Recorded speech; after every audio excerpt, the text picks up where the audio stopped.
Hello everyone, how are you all doing today? Now you can't hear my colleagues yet, but because I've got them muted while they finish up their conversation, and I thought I'd introduce this, the fluffy submarine is here. It is here. Let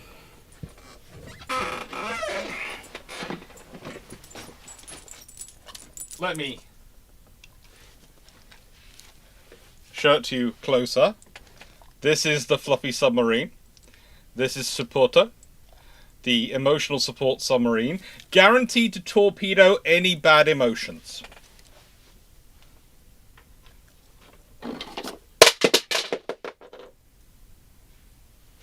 And this is what was christened by Dr. Dan as the Fleet's problem solver. Very carefully, we gave Fleet one as well. But the thing is, because me, Drac, and Dr. Dan all had one, that meant we had 3 swords, and he had 1.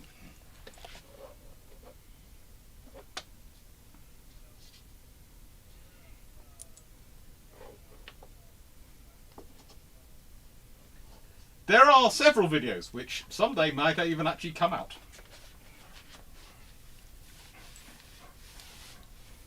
Possibly. Possibly you can. So, now my colleagues are live. I am joined by Dragon, Foxer, and Runon. And questions should be open, here. and the bot should be working. Will help. Neither of you are here against your will. You both turned up early.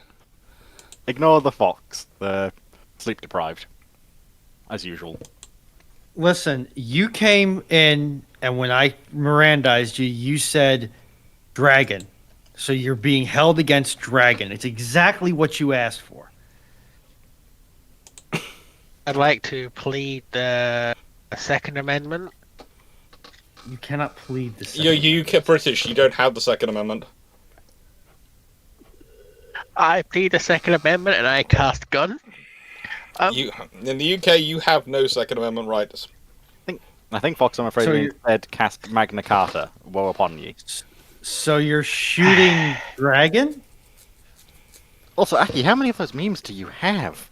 Also, You are asking Akazuki how many memes they have. The only person it would have been dumber to ask that question of is Petchington.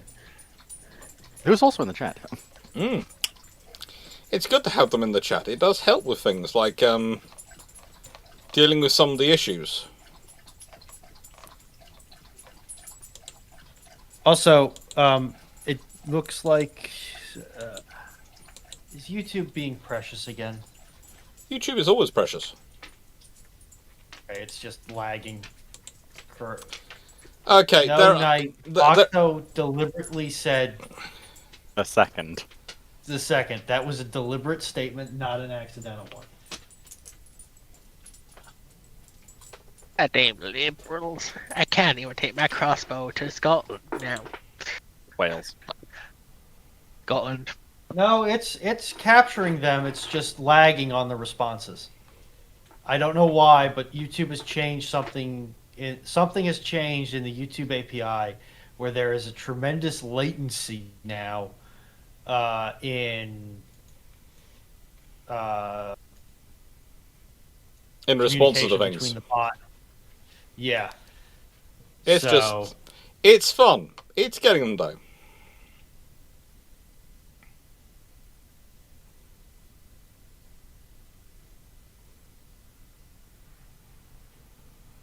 We'll get him. Also, technically, in this case, it would be you'd be pleading either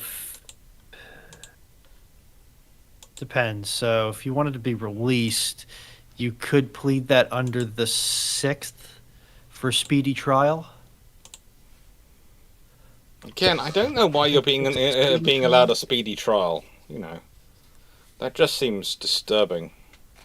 Have a nice long Doc, one. Doc, look at it this way. Would you rather continue paying for somebody to be held a prisoner where they have to be, at least get some minimum standard Look, of in living, the which is nicest going to way, cost the I, taxpayer money? I have looked at quite a few jails in the UK, and quite a few of them are moving towards a standard of single person accommodation. So, to my mind, that means you get a room to yourself, where you don't have to talk to people several hours of the day, and you have all your basic needs met. There are advantages to this. I know it's supposed to be punishment, and I realise that it is. For most people, it would be punishment. But for me, with the amount of reading I want to get done at the moment, it sounds like a holiday. And hey, you probably wouldn't have a chance to get S8 by Fleet in there. No! It'd be one of the few places in the world I couldn't be. A fleet would not be able to track me down.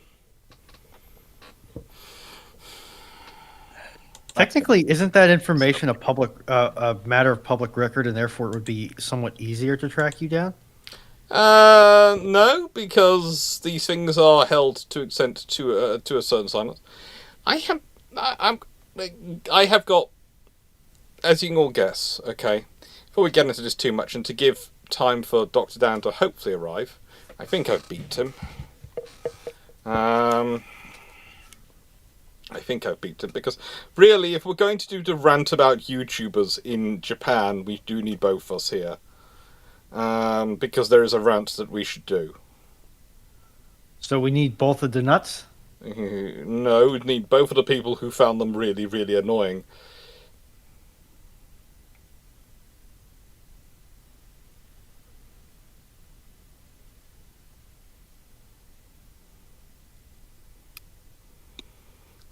It was, as I was explaining earlier to you in the bits, there were some really interesting sessions. Yeah, there were some really, really interesting sessions with some of the people we were dealing with in Japan who used the title of YouTuber. And it was, yes, interesting.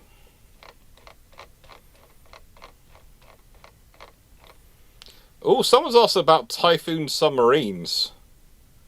Oh, I once wrote an essay for my GCSE English. My entire creative writing was about turning one of them into a underwater cruise liner. I don't know how many passengers you could get aboard, but people would pay money for it. Oh yeah, that was the whole thing. Plus, you could do it very sensibly, because most of the stuff you could basically operate it if you're not doing in military style and military rules. You could basically have all the things you don't want the passengers to get in one hull, and you could keep all the passengers in the other. Sounds devious. It sounds like what OceanGate would do if they weren't cringe. Yeah, except the submarine would be built in such a manner that it wouldn't, have the risk of spontaneously imploding on its 8th dive. I'm still surprised it managed to make it that many dives, considering what it was built from. So please remind us why you don't build submarines out of carbon fiber. Because carbon fiber has brittle deformation, not ductile or plastic deformation. Yeah. So are you going to tell me next that the submersible industry is heavily regulated for a reason and not to keep out competition in the space? 'Cause that sounds like communist propaganda. It's heavily regulated because the insurance companies don't want to pay out for easily avoidable mistakes that could have been avoided by just following good engineering practices.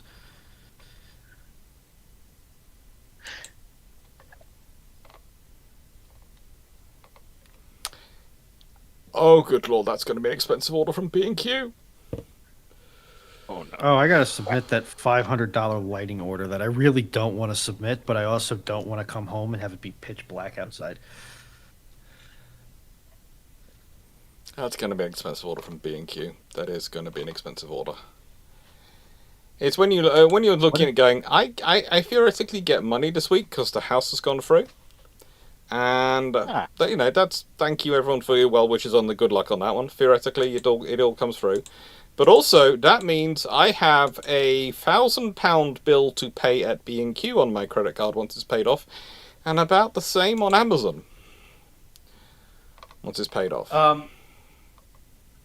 Doc, it wouldn't surprise me, given how that house sale process has gone for you, if there was a problem with the money going into escrow or your account. Yeah, don't. Because I know I shouldn't put that evil on you, Ricky Bobby, but at the same time. Yeah. Luckily, that's all our lawyers, and our lawyers have been fairly good and efficient. Damn it. I still find it really weird. I assumed escrow was like an acronym or something. Realising it's actually like medieval French really threw me. Hey, Dr. Dan. Yeah. Oh, well, so you're here, and before while we're getting questions in, let's start off with YouTubers in Japan. How annoying did we find some of them? Specifically, my point, which really made me start to hate the title YouTuber, was at the Scramble, which is Shibuya Scramble in Japan, where they would run out onto the crossing to try and take photos and do videos of themselves stylishly in that special place, getting in the middle and way of everyone else trying to cross the frigging street. Yeah, but I mean, there was also just Fleet. Please go on. But consider that Fleet is also a YouTuber. Why are Nightbot and Powder Monkey are now fighting each other? Because show me on the emotional support submarine.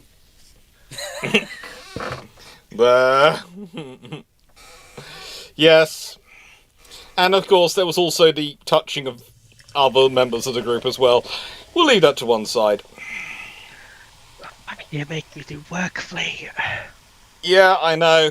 Fleet's organising a special session with all of the Shipshape crew on the 3rd, and I don't think he realises it's turning into an HR session before he even gets there.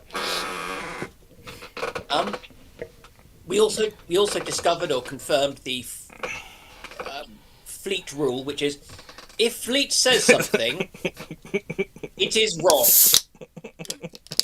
You're only just working this out now. No, I mean literally every time. If he told you to go in a certain direction, it was guaranteed he'd gone the wrong way. If he told you to get a certain train, it was the wrong train. I kid you not, we were not joking when he ran ahead of us to jump on a train which took him 3 changes to get to the same place 10 minutes before us who waited for the next train which came in afterwards, which was the direct train. I kid you not. That was our experience. That was getting to Sasebo, wasn't it?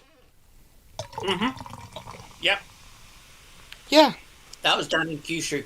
Yeah.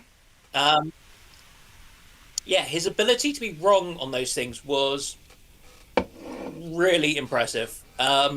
It got to the level where Drac was using it as a rule. Mm-hmm. And Drac is, on these trips, is usually very focused and very tired due to this concept which my colleagues keep telling me about, but I don't understand, called Jetlag. Yeah, it goes with sleep and functioning circadian rhythm. Wait, you guys have a functioning circadian rhythm that allows you to operate as a normal human being in an advanced society where you have to keep to tight schedules? I know Fleet No, insists that I he can got see on the it train properly. he intended to, for Paul. I do realise Fleet insists, and will always insist he got on the train he intended to. But no sane person is jumping on a train with that many changes, going that way out, far out of his blooming path to get there, to literally get there 10 minutes before we did.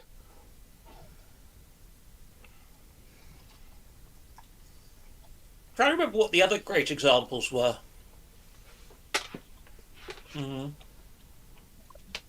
Yeah, it was just really very impressive, and it's like, dude, you clearly know nothing about trains. Oh, don't say that. Oh, no. I still think the worst thing was when he was trying to give me directions while I was driving the car. Oh. Oh boy. Yeah, that was impressive. That was when he was I be directing me to a place which was the wrong place, and I would literally be driving along, and I would have Track looking up directions. I'd have Dan with directions, the car with directions, and then I'd have Fleet, and I'd have three giving me broadly the same information about where to go, and then I'd have Fleet telling me to go somewhere completely different.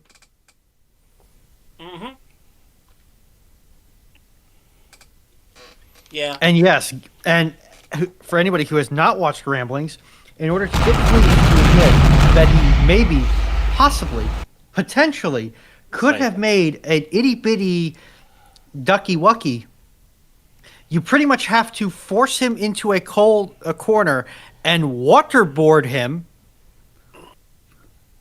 for that acknowledgement to come.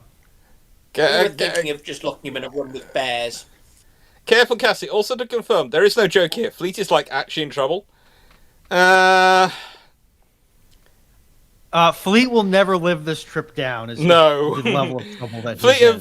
Fleet is in the level of trouble where this is a group of friends who've gone away and someone has made a load of stupid mistakes and will never live it down. But, I don't know, maybe in 40 years we'll have new material. That was Lions has subscribed to your channel for 29 months, and despite me having disabled everything that should be letting that sound play through, that sound still plays through. So I think I'm going to have to redo my entire Twitter, my entire Twitch system again. But we'll leave that to one side. No, so I'm finding that with ShipShape, the SA comment. No, he literally did. If I explain it, we were walking along the street, and he saw someone taking a photo, and instead of stopping me like this and putting his arm across, he put his hand down and cut me in an area which, in the nicest way, I haven't been cut by another human who's not a doctor in a long, long time. In a long, long time. Show me on the emotional support submarine where he touched you. Again. There. So, yes, that is what Fleet did, and we all know it was not on purpose. It was just for some reason his brain went wrong, but he'll be wound up about that for the rest of his life. Yep. Yes. And he did that in the middle of the street in front of the entire rest of the ShipShape crew. Mm-hmm. What I have learned about ShipShape, just sitting on my side of the Atlantic, is that ShipShape operates on construction crew rules, which means that the level for you are actually formally in trouble is quite high as long as the safety man is not around. Yes. However, the level at which you will never hear the end of this is actually quite low. Yes.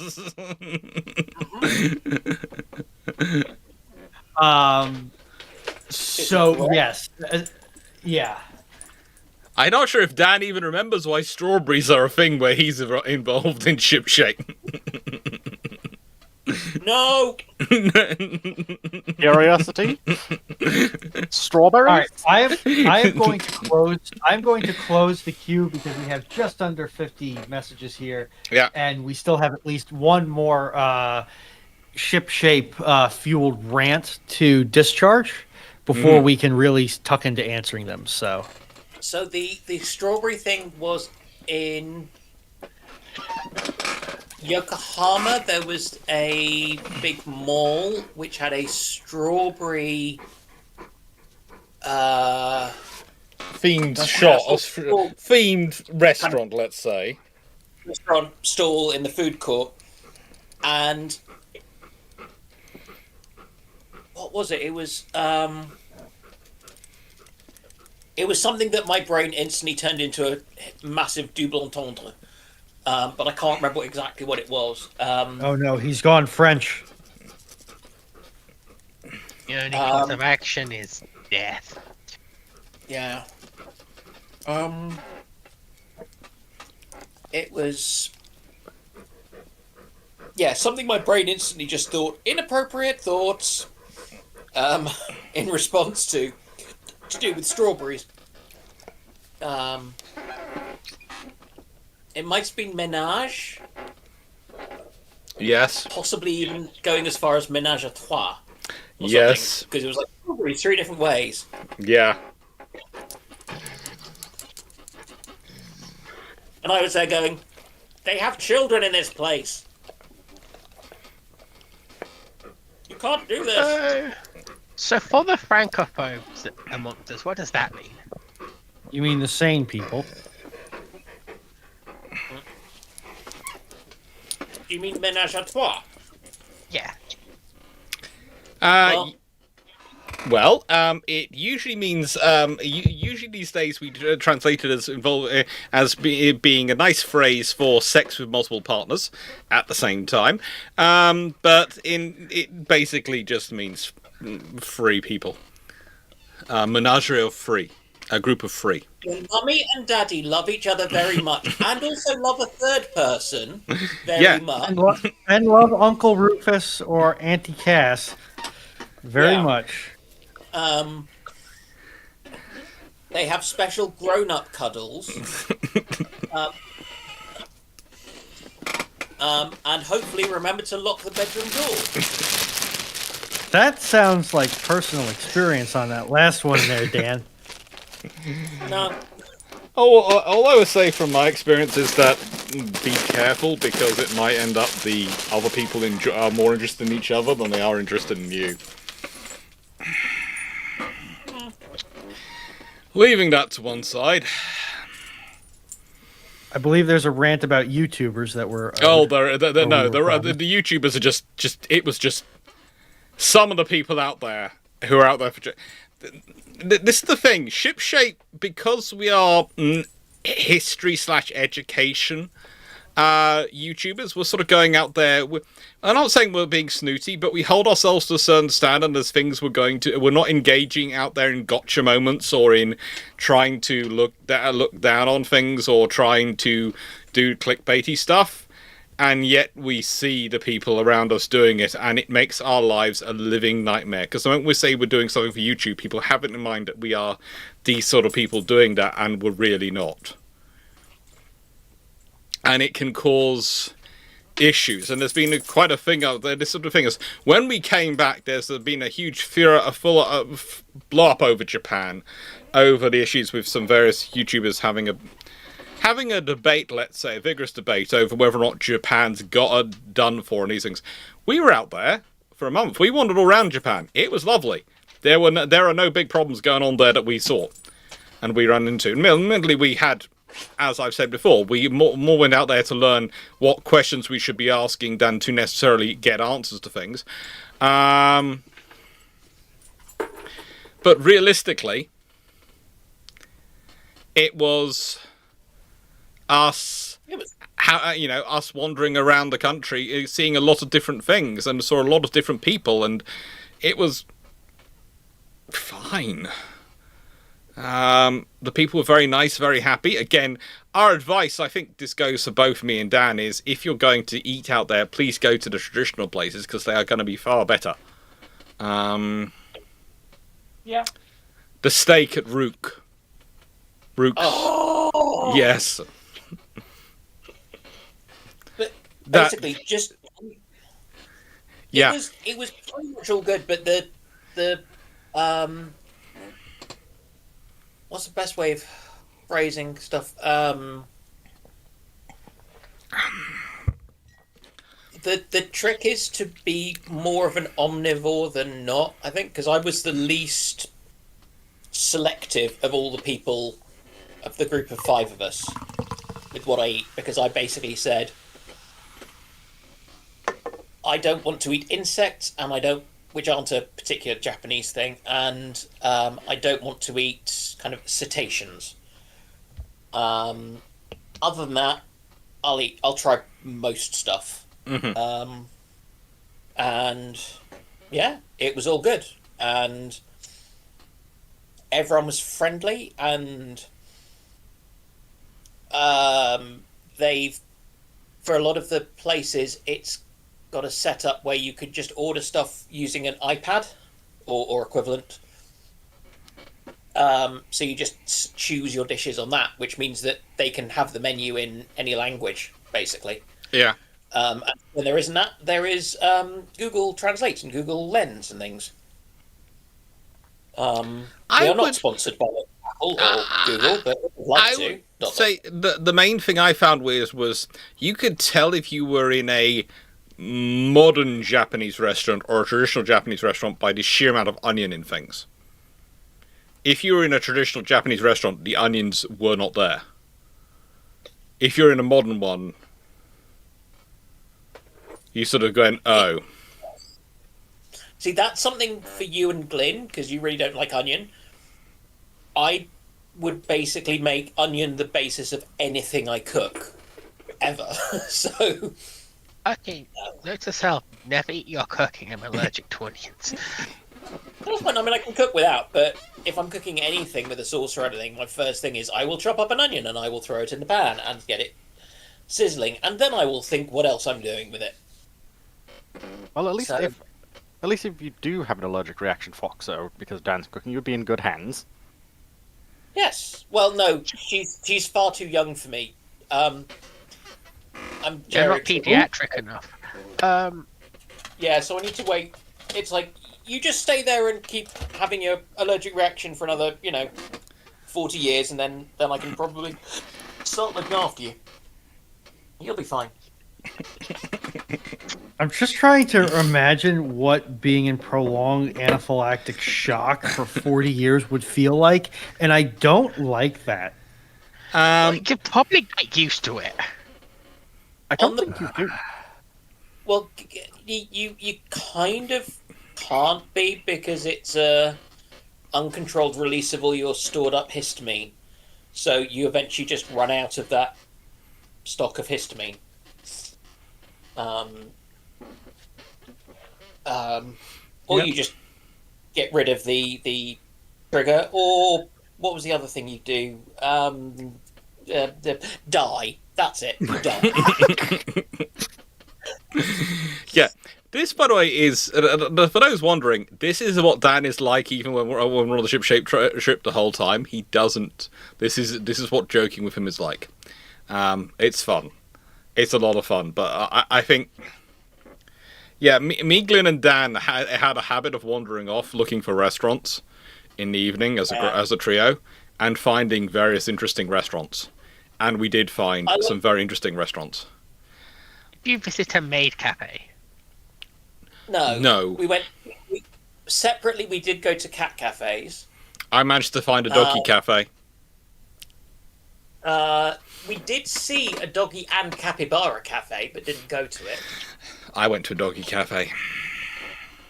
They'd gone home by that point. Was it the capybara cafe, or no? It was. I found one which was quite literally a husky cafe. Oh. It was lovely. Oh, my ears. They were lovely. If I wanted howling, I'd just go to the turbine plant. They were lovely. We had a lot of fun. Remember, if you're bored, they're bored when it comes to huskies. Yes. Even if I'm entertained, they're bored. They're working dogs. Oh, they are never not bored.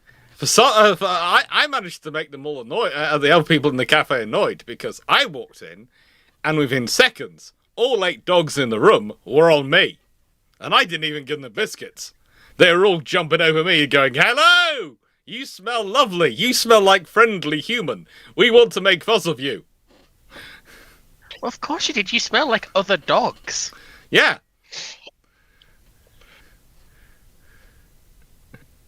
That implies that Dr. Clarke never showers. No, And I know I don't necessarily have the strongest leg to stand on for that accusation. No, but I this also implies don't feel that dogs it's have very accurate. sensitive noses. Nicest way. I've had dogs for so long. It's probably a dog smell is probably not ingrained on a bone deep level. It's more that it's going to be in the clothes because you wash them and you dry them in a place with dogs, so dog smell. Yeah. It's terrifying how few parts per million they need to be able to detect stuff. And just to reassure Akizuki in the Bruships stage chat, I'm the registered doctor. Alex is the PhD doctor. I'm the medical professional. Yeah, basically, we are the two sides. Although I don't think Dr. Dan did his learning at King's College London. At King's College London produces two types of doctors at its highest level. At the highest level, where they are almost number one in the world or very, very high. Number one in the world for war studies, which is basically the application of how using force to try and take a lot of life or prevent the taking of a lot of life, depending on perspective, and medicine. And so this is my normal thing for wandering around. I normally do have someone around me who is there who actively saves life, whereas me, who's the war studies PhD, who actively studies the taking of life. Anyway, as we said at Hiroshima, you're learning about it to try and avoid making the mistakes and repeating this stuff. Yes. It's not, it is not about glorifying it or anything like that. Also, that donut place we found at Hiroshima. I know this is probably blasphemy to say this, but that donut place was really lovely, wasn't it? The one where we went to the sit down. Yeah. Yeah, that was good. And then there was the sports bar in Kobe, wasn't it? Sasebo. Yeah, there's a sports bar in a sports bar in Sasebo, which was just gorgeous, and we had a lot of good food in Japan. As is traditional with ship-shaped trips, at a certain point it does turn into a food tour. So the two things were, one, there was also just the pastry shops anywhere, but also in Sasebo, going for burgers is not sacrilege because it is the local delicacy. Yes. And they take pride in their burgers. They really do. Yeah. Yes, we went to the Puree JMSDF museum. Yes. Didn't we? It was the Yamato Museum that was closed and very closed. And there was somebody who posted on Facebook in one of the historic ships. Oh yeah, that was that fun thing. That was a person who was on Facebook who kept posting places were open, which we were going around. And we were sort of going, we know it's closed. We know it's closed. We're literally physically here. We're physically here, and we can look in the window and see that everything is covered in tarpaulins as well. That look as though. Oh, there was the one where they were going around Mikasa, and we knew Mikasa had by that point had scaffolding up all over it, and they were going, "It's beautifully clear to wander around Mikasa," and we're going, "No, there's scaffolding all over it." Well, it was the scaffolding around it, not actually on the ship itself, but in the park, so you couldn't get to some areas. Yes. And people were posting pictures going, "Oh, look where I am," and it's like, no, you're not. You're not. You're not. You're claiming to be on a tour of Japan, and you're clearly not. Dan had fun with the naval curries. Yep. Yeah, there are some weird people who chase social media clout by claiming they're going to Japan and they're in Japan when they're not. I have no idea why. Yeah. The other... Well, you just said it. They're chasing clout. Yeah. Yeah, but clout chasing seems so... I don't understand why people do it. I know Makes you feel important. Yeah, but... It's like those people who keep starting fights on Twitter, or as this is now known. I just don't understand. It's like when someone responds to me on Twitter or X, I think X now, and I know they're completely wrong. I just look at them and go, "You're not worth my time." No, it's okay. You can still refer to Twitter as Twitter. Oh, good. It's socially acceptable to dead name Twitter. All right. I like people calling it Twix. I don't. That's an insult to Twix. Yeah. Oh, Twix but are to everybody watch- Hey, knows. look, in the nicest way, the strangest thing I found in Japan is that they have a wider range of Kit Kats in Japan than we do in the UK. I'm pretty sure And they Japan is the home of is basically the home of the Kit Kat. And they have a wider range of Snickers bars than we do in the UK. Oh, do you know why that is? No? Because around the world, most Twix, the company that owns Twix, the conglomerate that owns Kit Kat, when they were trying to get into the Japanese market, had to spin off a separate subsidiary instead of just selling their stuff in Japan. So at this point, the company in Japan is its own separate company with its own supply chains. So they just do what they want. They don't really listen to HQ. Considering apparently Japan Cast- alone has over 300 varieties of Kit Kat. Castanea, that Yeah. warning has lost any and all preventative value for me. Yeah. What are they doing? Castanea is trying to save me from a lifetime of tinnitus. The problem is, I'm already there. Problem is, she's an engineer, which means she's engineer. Hair being Huh? exactly. Huh? Okay. Now, let's start off with the questions, shall we? Questions? We've got a question from Timu. Should the Royal Navy look What's into your integrating Iris T into their ships? Apparently, Delhi has got it navalized. The British already have quite a range of Iris-T? Iris infrared. Infrared interrogation, infrared interrogation systems and tracking. Pretty sure they've already got all those sorts of things. They just don't bother to list them as a separate technology. There is quite an extensive range of camera systems installed on British ships. I'm not sure if it's Iris level, but I'm trying to remember the latest. The British did produce a video a few years ago which showed them using the camera on a Type 23 in various modes. I'm fairly sure one of the modes was infrared. And it was a beautiful video of how they were tracking surface ships, little small boats in the Straits of Hormuz, and what they were doing with it. And that was a few years ago. Yeah. I know the screen keeps flickering. I do note that one of the things in the package to be ordered from Amazon when the stuff goes is a new camera. It is a new camera. It was working fine this morning, but it's now decided to go flick. I do apologise. Is it on strike? Or just working to rule? Working to rule.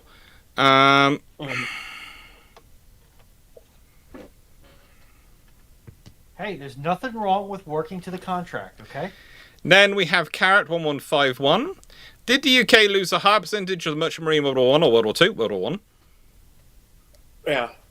It was World War 1. As I've Pretty said sure before, it's- the Germans come closer to winning the convoy war in World War 1 than they do in World War 2. World War 2 gets more attention from the various cinematic producers, etc., because they have the great sub-fights versus merchant ships and all these things to go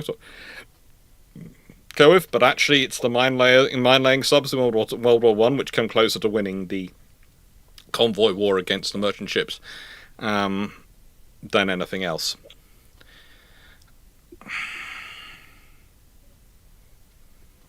Michael Cooch, 66. What if physical manifestations of machine spirits stalked their ships? What would Warspites look like, and what would be its personality when it encounters humans? I'm not really sure what they'd look like. I do know, according to the Japanese, they'd be various forms of very attractive young ladies. And I do know that my colleague Drakenafel spent a lot of time in Japan hunting for a model or picture or display of HMS Warspite to give to me, because he decided I should have it. I have no idea why he decided I should have it, but he decided I should have it. Because obviously Warspite is your waifu. I'm not. I thought Warspite was his waifu. That's my main point. He was very keen. Warspite everywhere. He was very keen on me to have it. Admittedly, I think it was probably because when it came to one of the naval store we found in Kure, which was where they did tours of naval base from.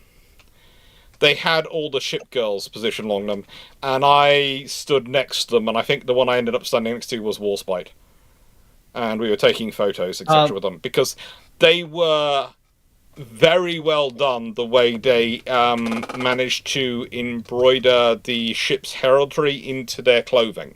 They didn't have guns, or the guns weren't in the form of the guns out and those things. They had all the embroidery of the stuff into their clothing. We thought that was quite cool. It's one of the things you realise when you're wandering around. Japan has a lot of this stuff all over the place. Anime, those things, they're not small things in Japan. They are a massive part of their society, their culture. It is everywhere. It is literally everywhere. It is a core part of their recruitment strategy for their armed forces, for goodness sake. It is that is that common. But the sheer amount of it we saw all over the places, and Dan will also could also talk about this probably for quite a while, is that it was everywhere. And it was well done. In the stuff that filters through sometimes to this part of the world, it can look a bit tacky.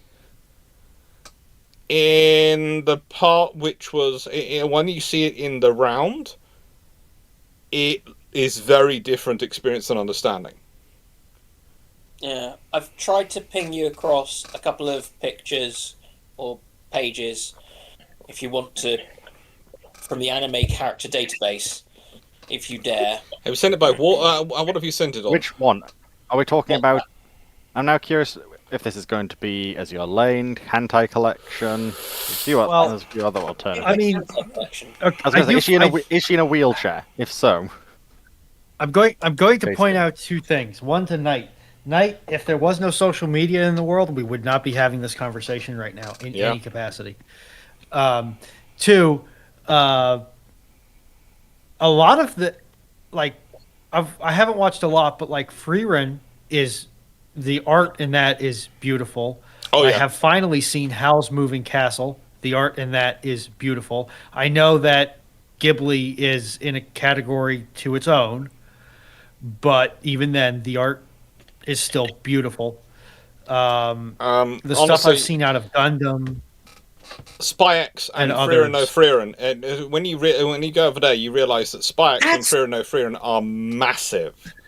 And SpyX thank you is everywhere. for reminding me what the name of that one is, so I can go and start watching it. Bruno, if you ever need to know animes, just you're literally on Fox's Discord. Multiple of us are quite large anime enthusiasts. Unfortunately. Oxo, who in your server has a Kitsune as their profile pic? Nobody? You. No. Fox Girl, close enough. Japan does not have a monopoly on Fox Girls, for the Lord's sake.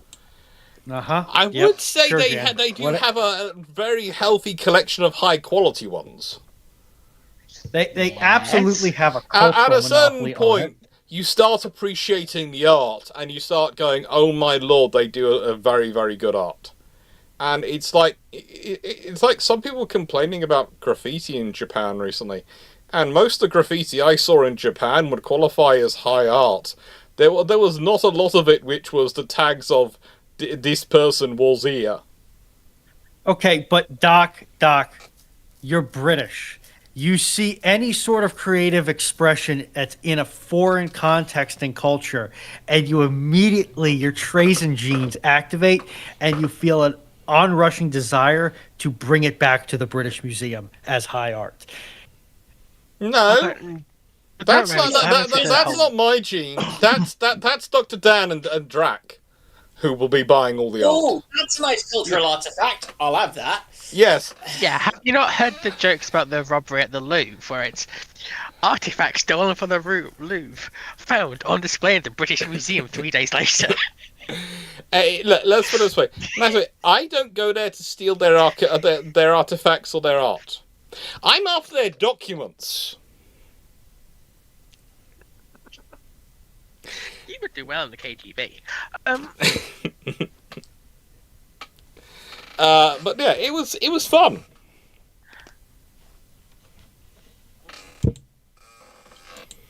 Yeah, it was fun. But yeah, and it's.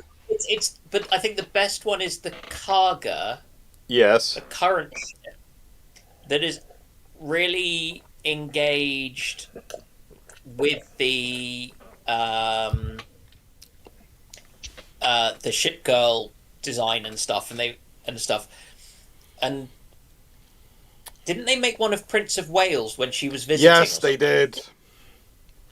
So wait a minute. What I'm hearing is that the Japanese Maritime Self-Defense Force is essentially commissioning official ship girl avatars for their fleet. Pretty much. Oh, yes. Well, Runon, quick friendly reminder then that there is an anime in Japan called Gate, which is all about the Japanese Self-Defense Force, and when it was first aired, recruitment rates skyrocketed. Mm-hmm. From a number of reports, Japan's recruitment rates have been down lately. They stopped making it. And Gate has now been announced to be getting a second season. Yes. With also advice from the Japanese Self-Defense Force. Yes. And potential funds. Yes. That is both hilarious, terrifying, and relatable all at the same time. I am a dumb Caucasian American. I do not wish to feel a complex range of emotions. You don't understand. Next, we're going to get American Gate. Oh yes, it should be something. So when they realise that there is a strong correlation between weeb culture and skilled IT technician culture. And furries, but then again, furries are degenerates that must be exterminated according to. In nice way, we're talking about naval recruitment. Furries is the least of your worries. Anyone who's spent enough time with Raw Marines will tell you that they're, in nicest way, if furries is at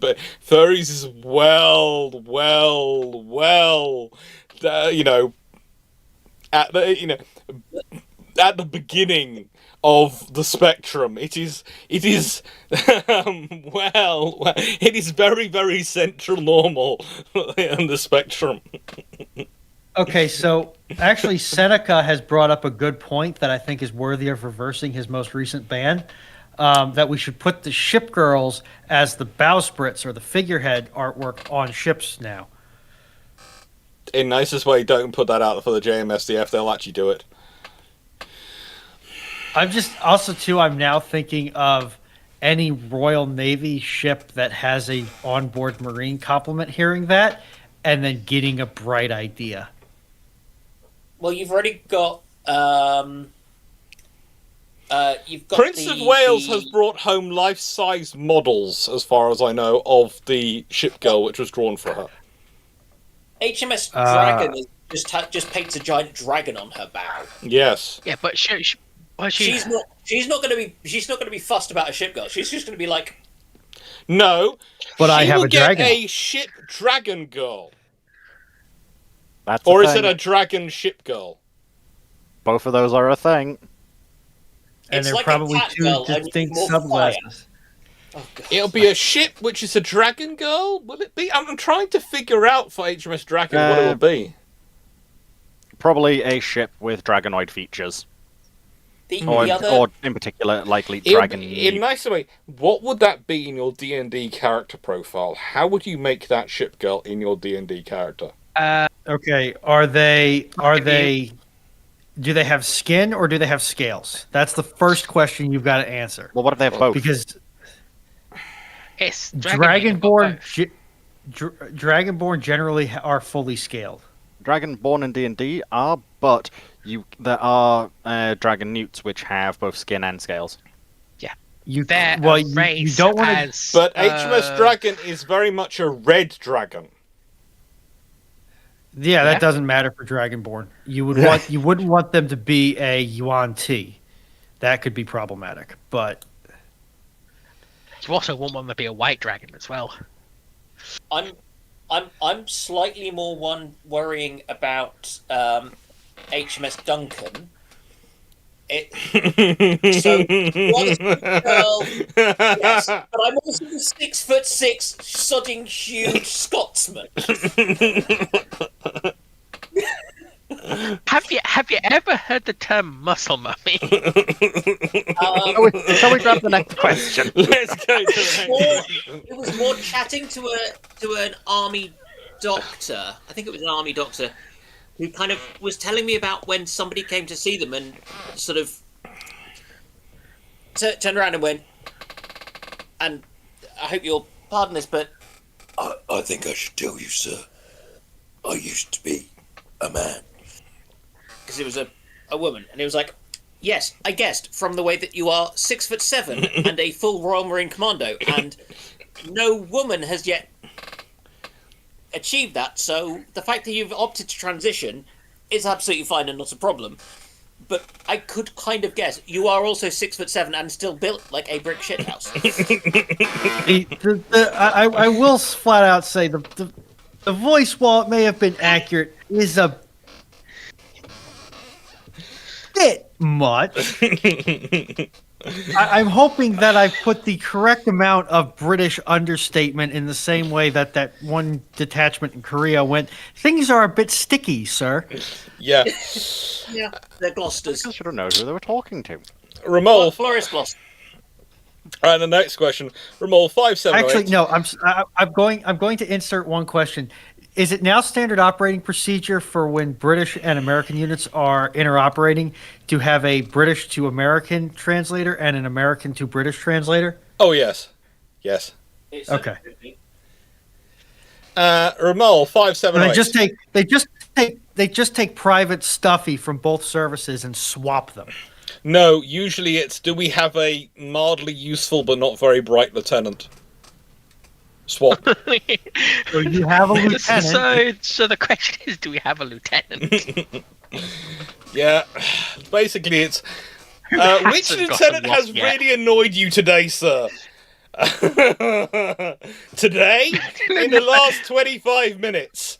That one got the map the wrong way round. Right then, you're going to the Americans. And we're getting their one? Yes. Now wait a minute. Whoa, no, I feel no, I need to point out that an American Tonight. lieutenant going to a British unit is a reward because the British unit has a much higher likelihood of being wet. Yes. And also, I've been told by Americans that British MREs are better than are much nicer than American ones.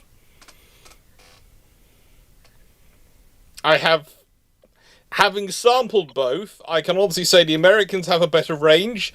The British ones actually have this concept called flavour. In comparison to the American ones. The Americans have a wider range of options. The British ones, you actually taste of the option they're supposed to. And the British are terrible. Yes, Leslie, they are. They are. The British are not great. I have always said, if I'm ever deployed in the field, I want to go with the Italians. I'm going with the frigging Italians. They get the best food of the lot. I'm going with the Italians, okay? That's it. If I have to go, I'm going to the Italians.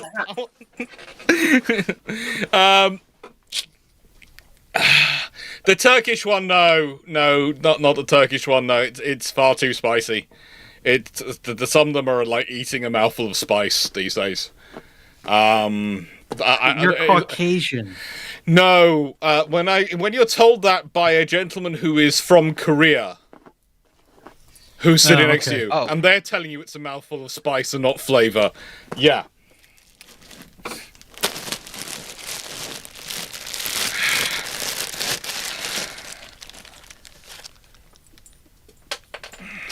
Now, Ramon, opinion on the Forgotten Grumman fighter, the F-11 Tiger. Do you think it's an inferior fighter against contemporary land-based aircraft? Do you think, pardon me, the F-8 and F-4 are the solutions? It's a transitional aircraft. Yeah, and it's basically also the Tiger. The main advantage about the Tiger was, if I'm not mistaken, it was an all-weather aircraft. I can pull up some Grumman propaganda on it because I literally have a book that is just Grumman propaganda. It's a good book, but it's not. It's only in service for about 5 years, but it is a transition aircraft. Yeah, it's one of those things of it's not. You not only you're transitioning from prop to jet, you're transitioning from prop to jet carrier capable aircraft. Yeah. So it's still even if it's outclassed by its shore-based contemporaries, it's still a very important aircraft for the U.S. Navy to have in order so it can move into the jet age. Really fun is that it was powered by a Wright J65, which was a license-built version of the Armstrong Siddeley Sapphire. And yes, it was, according to my notes, it was supposed to be all-weather, but never actually achieved that capability. Well, no wonder it was powered by a license-built British engine, because the British had the advantage on jet engines until they decided to give it to the Soviets. It was... don't get me started on the British and the jet engines. Really. British government, in a nice way, British governments and short-term decision-making is just... It's just expected now, okay? It was a fine aircraft for its time. No. I am sure the Soviets will never betray our interests. Oh, don't get me started. In a nicest way, there's the... we really shouldn't go down that path, because it'll open us up to discussing the current government decision-making. And in the nicest way, that is just an absolute... oh my god, can you make this week any worse? Oh, is and that the American government's just over here like, hold my beer. A lot of defense. No, in nicest way at the moment, the British government is making the American government look efficient and organised. That's impossible. You are still paying your bills. Actually, from what I've heard. Look it up. Look what the British government have managed to do this week. If there was a rake, upturned rake on the ground that they have missed this week, I will be surprised. Bless him. Literally, I think they've just walked and gone whack, whack, whack, whack all week long. Yeah, pretty much. Oh, I can't say that on this channel. Dang it! I'm really... me and Track are really starting to consider the boring but competent party. Let's put it this way. Oh, I hate Radio news. No, stop. What? Your daily dose of boring but competent. We promise not to make headlines, but to get the job done. Is just going to be a great election strategy. I'm getting desperate enough over here where I'm wondering what our House of Delegates race looks like for next year. Knight 681. In the world of Azur Lane, would Admiral Fisher's mass fleet scrapping, which occurred as it did before the sirens appeared, be seen as even more a mistake than in some ways it was in the original timeline? Probably, because that's got rid of a whole load of characters and it's just going to ruin the story development. Actually, no, it wouldn't. In particular because the first wave of ship girls comes technically after, because you have the it's after the World War One, because the oldest fleet girls are the super dreadnoughts. No, they're younger. The oldest ship girls, stuff like Mikasa and Aurora. Yeah. But that's because they were both around at the time. No, it's World War One, because in particular we know of the Battle of Scarpa Flow, where the German High Seas Fleet and the Royal Navy ended up being sunk as the Sirens decided, you're being too much of a pain, and dropped a nuke on them. And that was when they were still ships, not ship girl. The problem is, the ships he scrapped would not make a difference. And in terms of them being able to be actual ship girls, would still be legible. From what we're aware of Wisdom Cubes. I'd just like more characters. It'd be fun. Oh, yeah. It's like, people have been wanting World War I ships keep again. making a case with World of Warships that they need to go back and be able to do a Napoleonic era World of Warships. Don't joke about that. I just think it'd be I'm funny. just trying to imagine what the gimmick mechanics for Napoleonic World of Warships would look like. Boarding Okay, actions. Well, considering currently in Boarding public test server, I actions. believe there is tactical anti-ship missiles in testing. For Yes. For I must explicitly state, a meme game mode. Yes, but submarines were in game mode until they weren't. Yes, I know. Please do not mention that bit. But in a nice way, ships in So, line and okay, aid guys. sail combat equals boarding actions. Harpoon and TASM will be in World of Warships in the next 3 to 5 years. They're not even harpoons. It's... Ugh. They literally just strapped launchers at the end of ships and called it a day.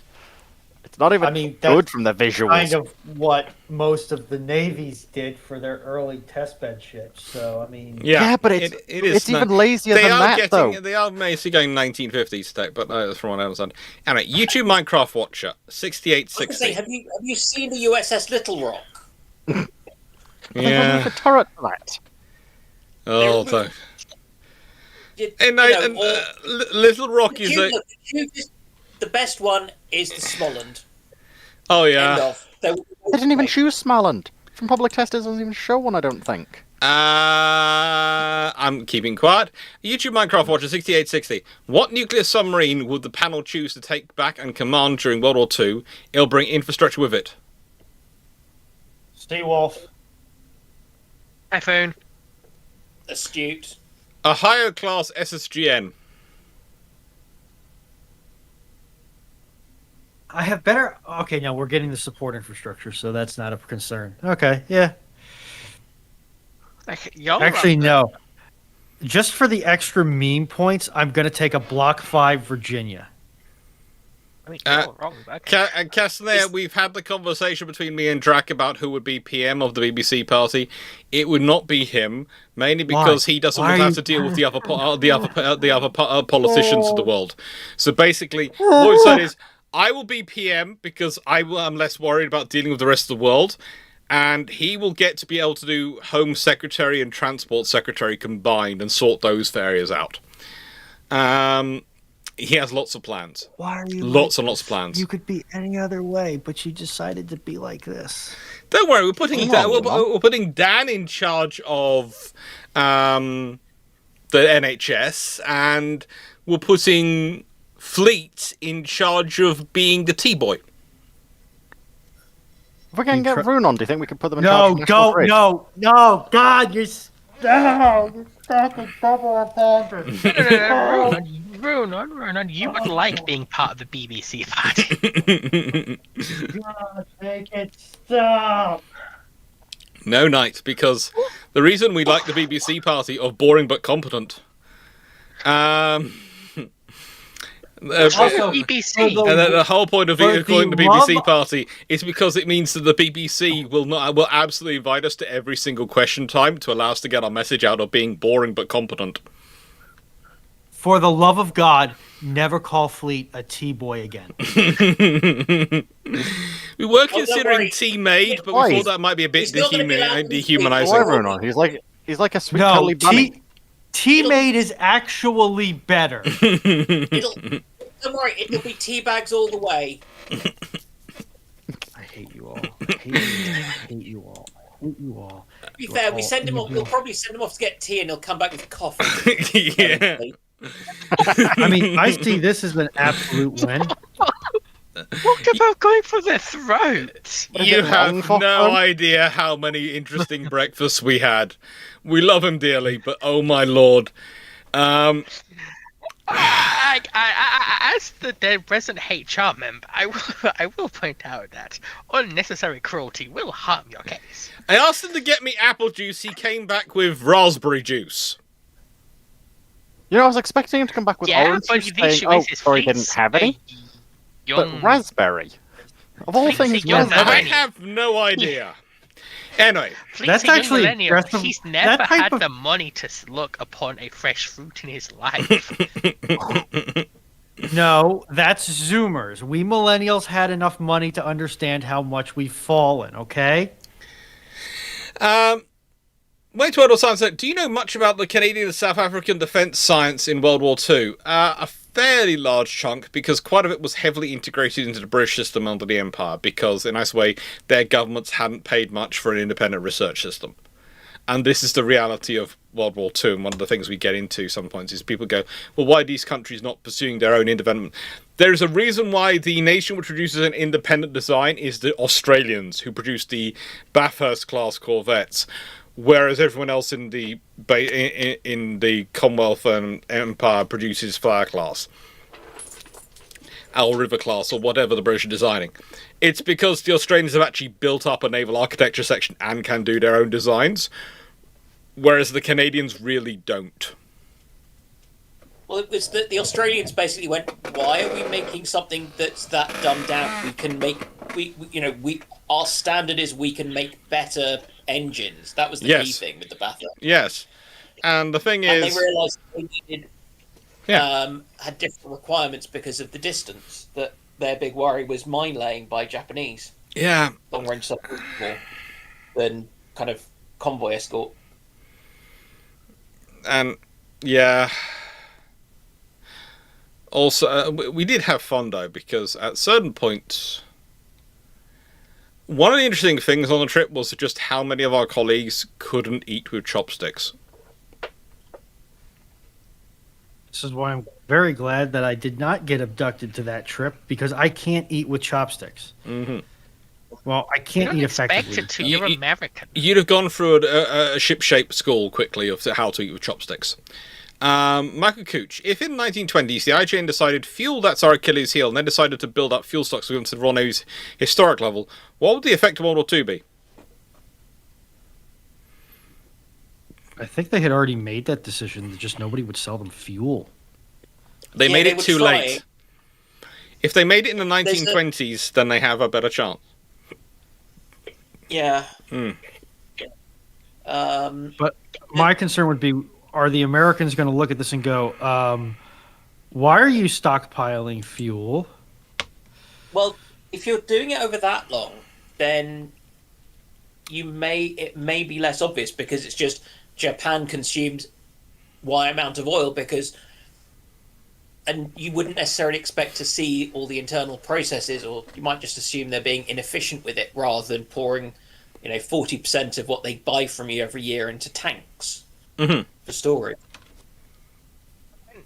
Also got to remember that this is the Americans who still firmly have their heads shoved up their rear, and are claiming that the Zero is a license built of a Gloucester aircraft. Well, yeah, obviously, because of course Actually, the no, Japanese could never build. at various advanced points, the aircraft. Zero is claimed to be a license-built version of the Gloucester, license-built version of a German Messerschmitt design, and license-built license-built version of a Soviet design. Like, this is the So what America I'm- that do anything except Japan can make modern equipment. So what I'm hearing is that the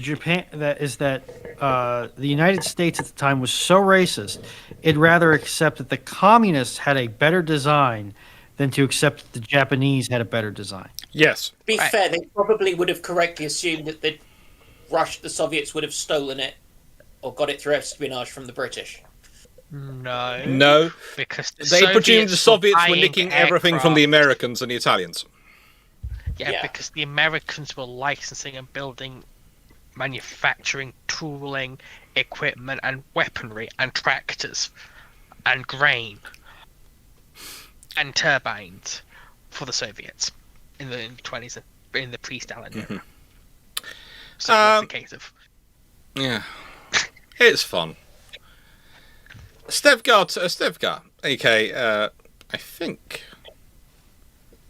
I think that is our Is Stafford, I think. yeah, that's Stafford. Yeah. It was yeah, Stepgard 2, for some which was reason, confusing me. YouTube. For some reason, YouTube has decided to scramble all the usernames in chat. Okay, that's just confusing me a bit, but it's life. How is World War II history taught in Japan in comparison to US and UK, especially in regards to Unit 731? Didn't seem specific for Unit 731, but we saw quite a lot of stuff, and we even went round a very interesting museum in their teaching, one of their teaching academies, Naval Teaching Academy. And the first thing I said when we were going to the trip is you have to remember that nations teach history from their perspective, and people can be heroes from their perspective because of they're fighting for the motherland, they're doing other things, and they can be villains from our perspective because of what they do to us. And there's two sides to every story, and there's two sides to it. It was quite interesting going through it because the Japanese were not, as to quote one comment, which was under one of the Hiroshima video I did, and then for no reason the Americans bombed us. No, they were quite thorough about the causes of war. But it was very much from the Japanese perspective. And you know how I've often said, you have America and Japan in the run to World War II, where they are talking, and they are talking at cross purposes, and they are actually not understanding where each other is coming from? You could very much see that. You could very much see that in the way the history is talking about. In the certain extent, the Japanese still don't understand where the Americans were coming from because it doesn't fit the way the world is put together in their view. And it's like, the Americans will never understand, and when you're going around the museums, the Americans will never understand the cultural impact of their fleet and what they did in opening up Japan, and the way they opened up Japan. It is still a wound to this day. And that is something which the Americans will never, and the Americans don't understand, will never, to an extent, in that period especially, it's a less of impact, I suppose, to say, since World War II and all these things, but in the period leading up to World War II, that is a prism, a filter on everything the Americans do.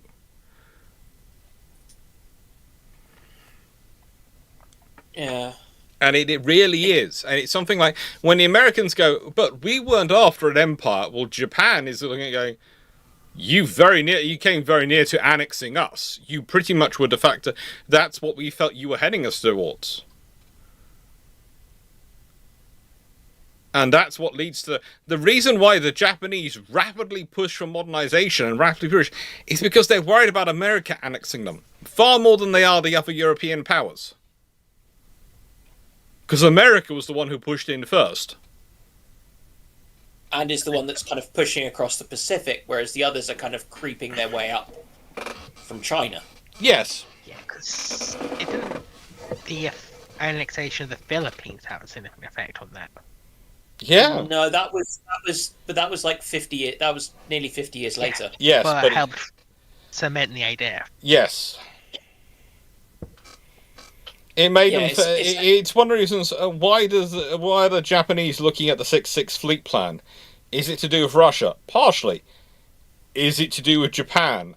Japan's worry about America? Massively. Look at the numbers of ships and think about, hang on, what does 6-6, i.e. 2 squadrons available of 4 and 4, 8 ships, who does that really affect? Because if you look at it on paper, the Russians have overwhelming numerical advantage that they should be able to muster against it. They historically they're not able to, but they're supposed to be able to.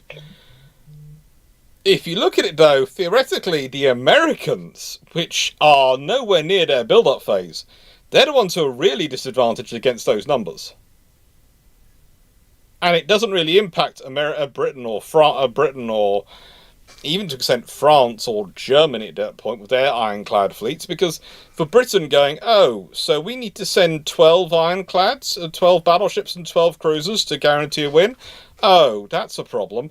Send a couple of squadrons of ironclads, of battleships. How many does that leave us? I forget. Oh, About 48 still sitting elsewhere in the world if we send 16.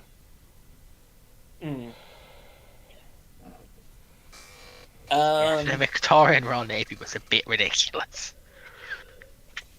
Victorian Royal Navy Is what happens when you have a large surplus of money, and you have a government which is used to spending money in in naval policy to keep the shipyards up to date and ready for a potential war. So they keep ordering them.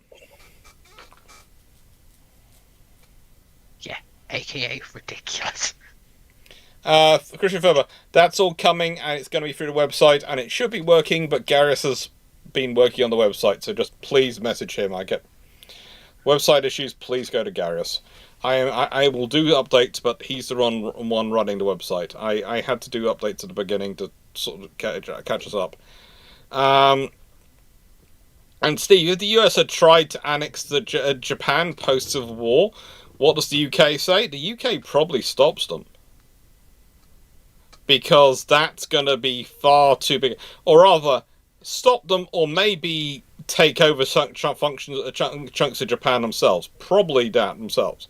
But honestly, when you consider the population of Japan and its cohesion, probably the British sell the Japanese weapons.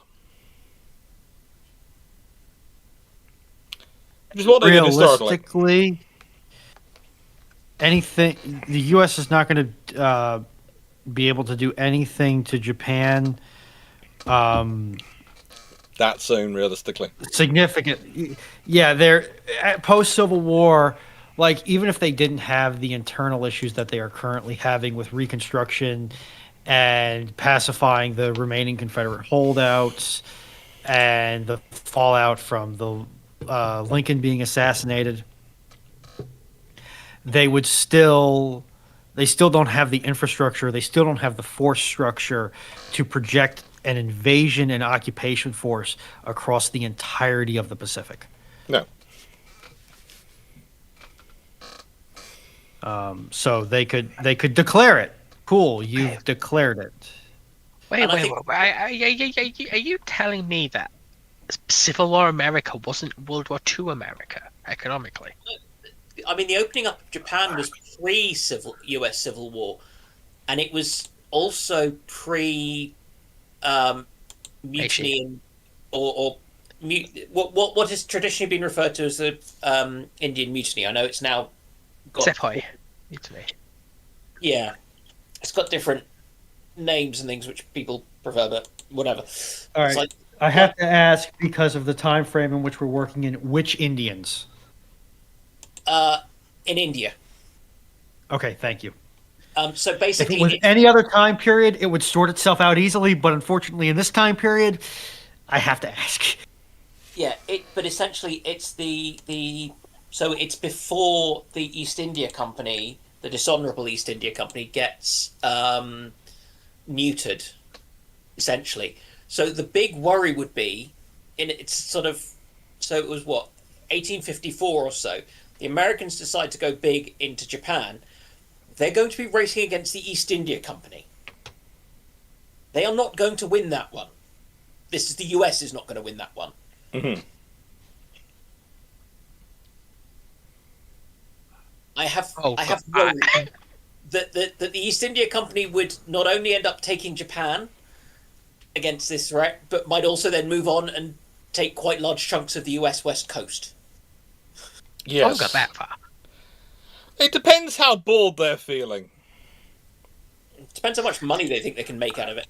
Yeah, but I'm more thinking about another way of the East India Company, especially before the Sepoy rebellions, was not afraid of recruiting minority group administrators and ruling that way. No. Which would probably do really horrible things to Japan at this period. Oh, yes. Especially in the age of nationalism. Yeah, it's going to be bad for everyone.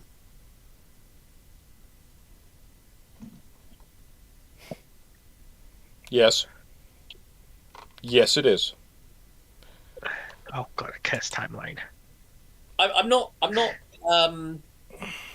proud of what the East India Company did. I just think that they are eminently memeable in terms of their rapaciousness and greed. And how many opium woods did they start? It's not how many you start, it's how many you finish successfully. And how many get attributed back to you?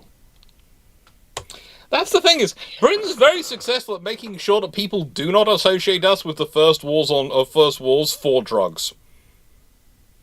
Yes. We used to fight wars to deliver drugs, not to stop them.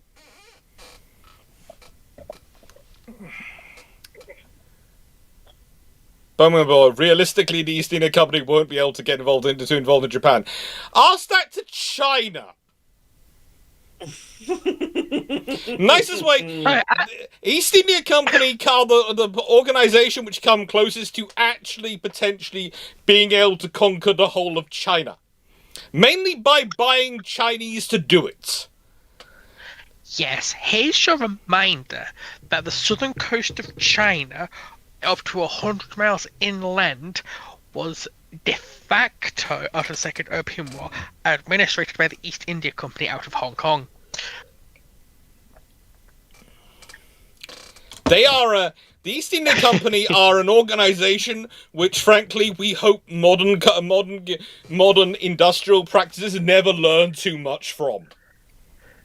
Yeah, like they are the model for all the cyberpunk evil megacorp with its private army. Yes, that's them.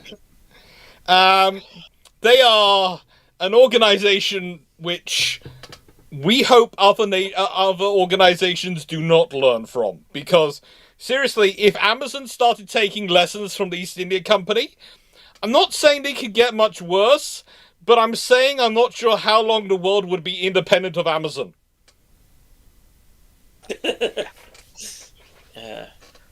You think modern corporations are bad?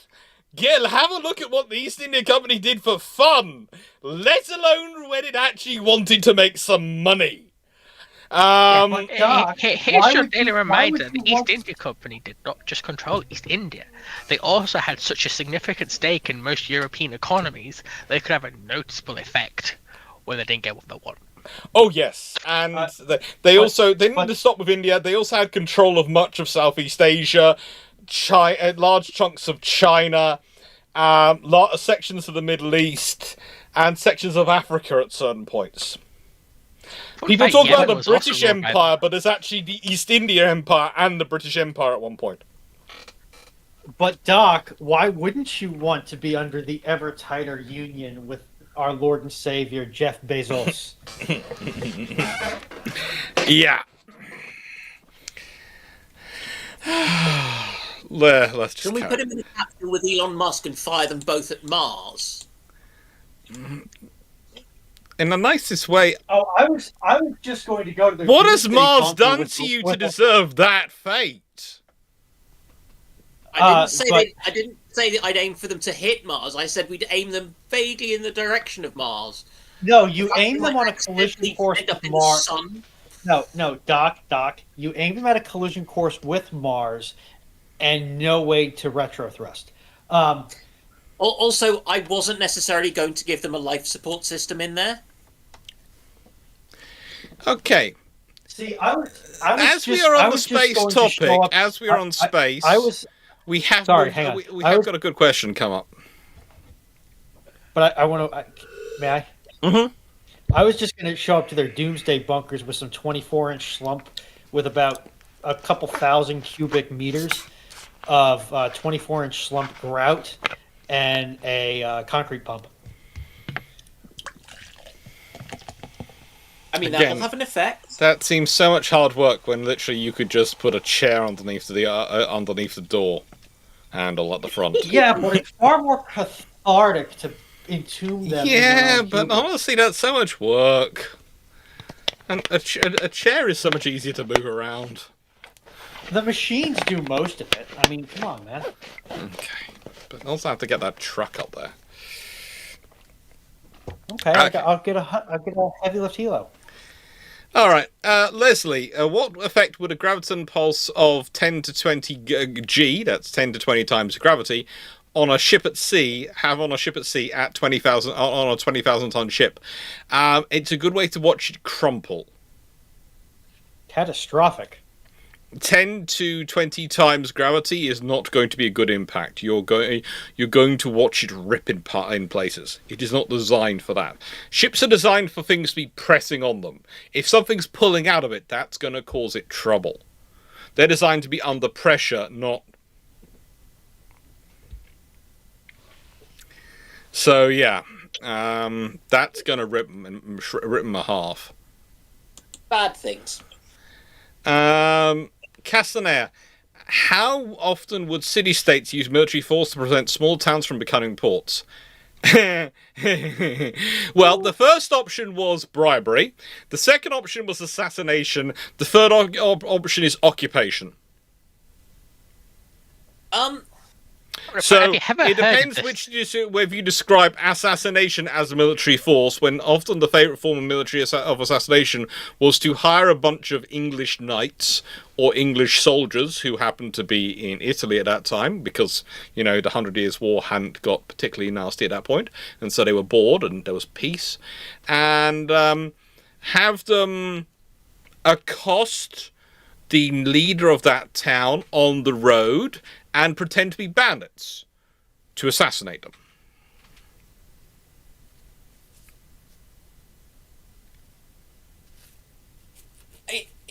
One of the other tricky things with that is people didn't necessarily want to be right on the coast because of what were at the time referred to as Barbary Corsairs. Yeah. So actually people, that's why so many Italian towns are at the top of hills. So as a big town on a hill, you might be kind of supervising someone small by the coast, but they were kind of took quite a lot of risk of being taken into being enslaved. No, ports would either be one of two things. They'd either be small fishing villages, or if they were actually proper ports where you had merchant trade going through, they'd be built to be heavily fortified anyway, and it would have a significant military force there permanently. I.e., you're talking Venice and Genoa, etc. These things are the big ports, and their port spaces, they're quite heavily fortified. Yeah, I am now just having slightly amused thoughts, thinking about what is probably the modern era's main city-state, which is Singapore, trying to do something to other major ports and harbours in that neck of the woods. Oh, they do. In the modern era. They financially cripple them. No, I was thinking more like a missile bombardment of Shanghai or something. No, that gets the UN that's a bit annoyed, far away. and then there's a lot of paper. But have a look at local port development around Singapore, and then wonder why those places have trouble getting money for investment when they should be pretty easy to justify investment, considering their location. Just consider that London used to be a Hanseatic town and regularly got in conflict with cities like Hamburg and Lubeck. The only reason London wasn't burned down repeatedly was because of the English crown. Mm-hmm. And the only reason the German free cities, which were basically trading cities on the Rhine and city-states themselves, the only reason those didn't burn each other down was because the Emperor would come down and give a smackdown to both sides. Yes. Yeah. The God Emperor of mankind? Unfortunately, no. Normally it has Habsburgs. Oh, William Hay. Yeah, it's completely true. The East India Company at the beginning, they just about managed to survive the fall of the Mughal Empire. But when they do survive the Mughal Empire, to the victor, or the survivor, go the spoils. And from that point, they grow. They become, in the nicest way, the closest human character you've seen on television to the East India Company is probably Littlefinger in Game of Thrones. A person who takes advantage of chaos to rise. Yeah. And they like to cause cause the chaos. It's very easy to forget that the British and East India Company didn't really conquer India. They bought it through debt and the doctrine of lapse. Yes. Which was either the prince's heir being either incompetent or too young to rule, and the company going, well, it's mine now. And Christian Fuber, a request to stop making videos with my backlog is too long. Don't worry. Thank you for loving my work. Don't worry. There is going to be a week in November where there'll be basically no recorded videos coming out. That's because it's going to be 96 hours of lives produced, but that's going to be that's like 8 12-hour videos. But there's no recorded videos coming out that week. Don't worry. If you don't like the soothing sound of my voice, you won't hear it. I'll be busy printing money, making DC pay rates. Tianwon, how was Japan? Japan was great. UK. Mm-hmm. But yes, 96 hours. Basically, the plan is that all the weekday ones are going to be for charity, and the weekend one is going to be like Historyfon last year. So basically, it's going to be 5 12-hour streams for charity, each one for different charities and over the weekdays. And then the 36-hour one is going to be, which I'm going to start uploading details of who was sort of working on. And the 36-hour one is going to be the weekend one, and that's for the channel. And each are going to have slightly different goals. Oh, Seneca Nero's asked what happened to the East India Company in the end. So they were largely removed from power, and the Raj was installed after the Sepoy Mutiny of 1857 from the kind of political power, but they kept going as a trading organization until pretty recently, I think. I think they've finally kind of. It's complicated because they became a part of what's now called HSBC. It was officially dissolved in 1874, but when it was dissolved, it was, how do I put this politely? It was dissolved into various companies, some of which are still going to this day. So dissolved in the same way as the Japanese conglomerates from pre-World War II, like Mitsubishi. Hey, one of the sections of the East India Company went on to become part of the founding group which supported the creation of Vickers, which has later come on to become British Aerospace Engineering. Famous was HSBC. But is that not the subsidiary of Mitsubishi Heavy Industries, which we discovered in Japan? Everything. Basically, everything is. Yes, basically, Japan is a subsidiary of Mitsubishi Heavy Industries. That was the big takeaway. I would say the East India Club is still going to this day. Yep. Yeah. As are other. I'm just checking up other sections. There are lots of sections of the East India Company still going. Is Section 31 of the East India Company still going? Also, the East India Company will reform in time for 3032. Elite Dangerous has shown us this. All I know is the East India Company actually did have plans at times for various other explorative voyages of exploration and funding voyages of discovery. Yes. We must go forth and find new people to... at one point they were trying to work out if they could actually reach the moon by balloon. So, yeah. In hopes it would have natives they could sell drugs to. No, there were ideas. We won't go there. In a nice way, they had all sorts of ideas. They were an interesting organisation. Knight 681. If in World War I, the High Seas Fleet in the 1918 Death Ride sinks Barra, Malaya, Valiant, Warspite, 2 New York, 2 Wyoming, and 1 Florida before being wiped out, how likely is that the 4 QEs lost get end freeze? In the nicest way, if those ships are lost, then there is no chance of there not being another generation of capital ships built before there is any treaty scenario. there is no chance of any naval treaty going through going, you do not get to build new ships. Just not happening. So they're getting something built. Will they be in freeze? They could certainly be N3-like, but they might not be N3s, because the question is going to... They could end up becoming look more like an F3 in design. And the reason I say that is because if you've been lost in a death ride scenario, they might want greater speed for the units of ships. And as we all know, the F3 was the high-speed design. The N3 was the more heavily armored design, but you could have increased armor and power on the N3. Take solid lump of armor steel, carve out a few little bits to put engines in, and plonk turrets on top. Pretty much. And this is the limit imposed by wanting to use certain dry dock facilities around the country. Whereas under that scenario, you've lost enough ships that you want to build something which is going to be a truly next generation, so you'll make the investment.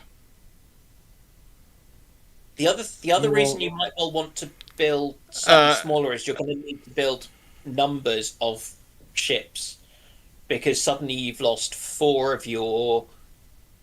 what were going to be your new baseline. Yeah. Well, you've lost... The plan...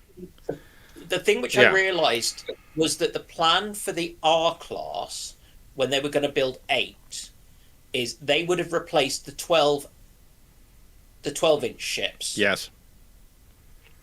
Almost perfectly, in terms of... and the 12-inch ships would have gone into reserve. Yeah, and so... the Royal Navy had a plan before World War One of how to expand, and it was going to retire the 12-inch ships, replace them with 15 and 13 and 12, 13.5-inch ships, and probably then see where other people went, because the 15 to 16-inch you can live with people doing, because actually, especially with the Americans, who are the main ones doing that, the or potentially thinking of doing it, you've got more ships, and 15 to 16 isn't that big a shift. So they then would have been able to stop and think for a bit and decide what to do next. But then the Germans decided that to fight the Russians, they must attack France by invading through Belgium. Yeah. Christian Ferber, people claim the EIC wasn't truly profitable. Weren't the shareholders actually scrambling to get as many shares as they could? Yes, they were, and in the nicest way, consider how many of today's modern massive companies are not truly profitable for tax purposes. Yeah. The more things change, the more they stay the same. The East India Company was also broken up into several different companies. Mm-hmm. Some were profitable, some were not. And there was a circle of subsidies going around. Yes, and it was a massive conglomerate. It's like Twitch currently is considered to be operating at a loss for Amazon as a header. Yes. Well, what a lot of people tend to point out when this gets brought up is that Twitch is also selling a massive amount of user data to Amazon at a net loss, or at much less than market rates. Yes. So is Twitch really operating at a loss, or is it creative accounting? Or is it an upstream, not revenue source, but material source? And always be careful about the creative accounting. It's nothing new. It has been going on for a very, very long time.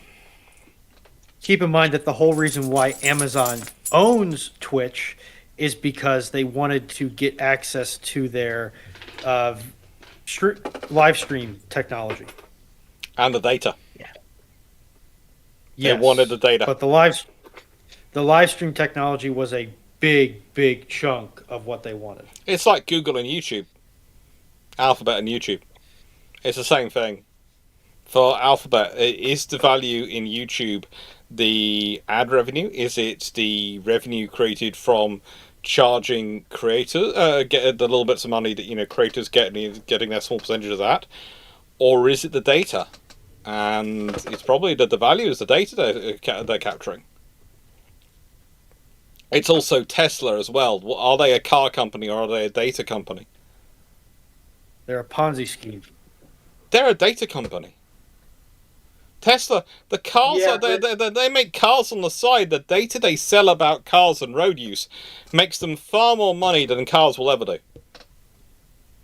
Yeah, but even then, I'd still say Tesla is grossly overvalued. Yeah, Tesla's, I mean, well, there are worse offenders out there. Looking at you, Nvidia, but OpenAI. Oh, I think Nvidia is it's as expensive it is to stop the governments trying to buy it. Because the thing about Tesla is it's not a car company, it's a tech company that builds cars. Mm-hmm. Which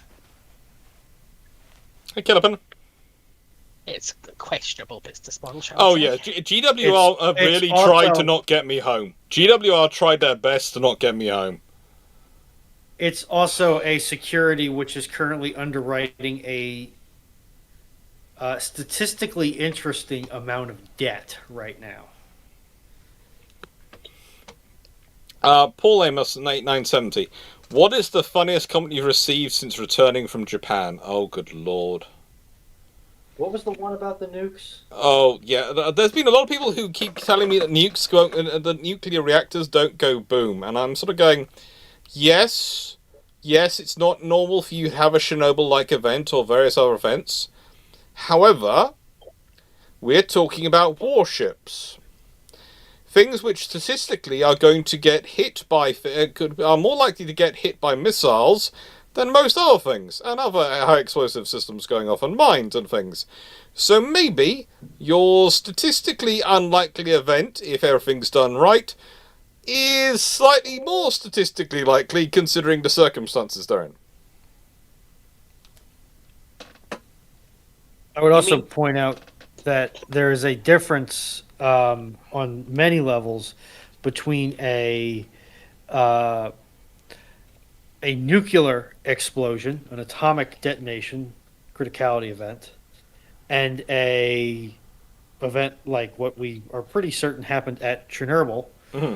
where you have a massive chemical explosion brought on by the high energy environment of a nuclear reactor. Yeah, and as Killivan says, even if it doesn't go boom, I'd rather not be near one that suddenly develops high velocity holes.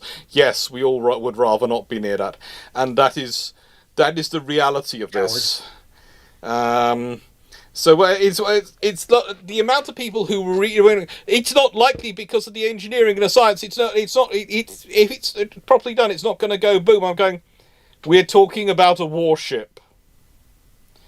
I'm sorry if I didn't blatantly state that, but I thought the context was assumed we were talking about warships here, not just the reactor being a reactor. And also, I'm going to point out that the older reactor designs are not self-stabilizing. So if you do have a significant attrition of the safeguards on the reactor core, you will get a Oopsie. explosion. Steam explosion.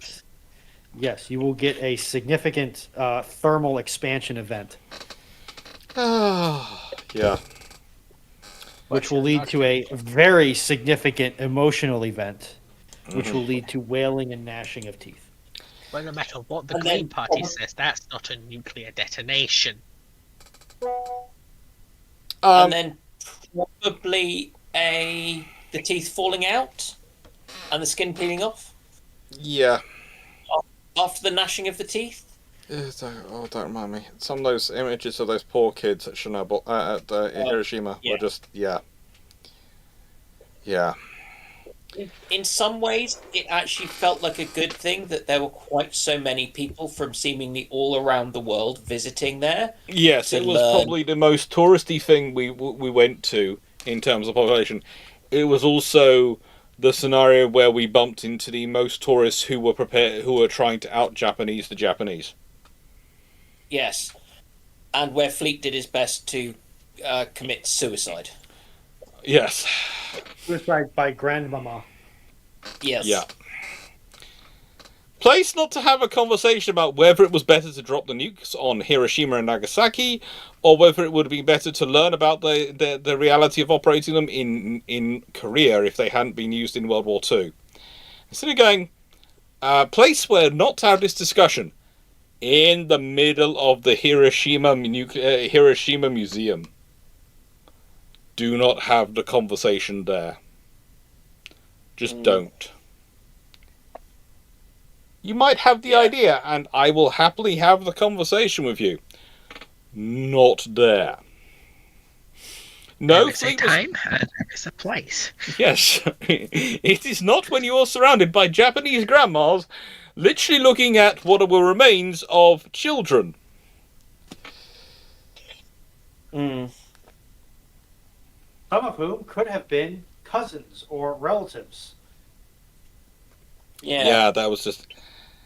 It's when you go to the stone and you realise the reason why the stone has got the mark in it has is because it was protected from some of the blast by a person crouching next to it to try and protect themselves. Yep. And that was just, yeah. Yeah.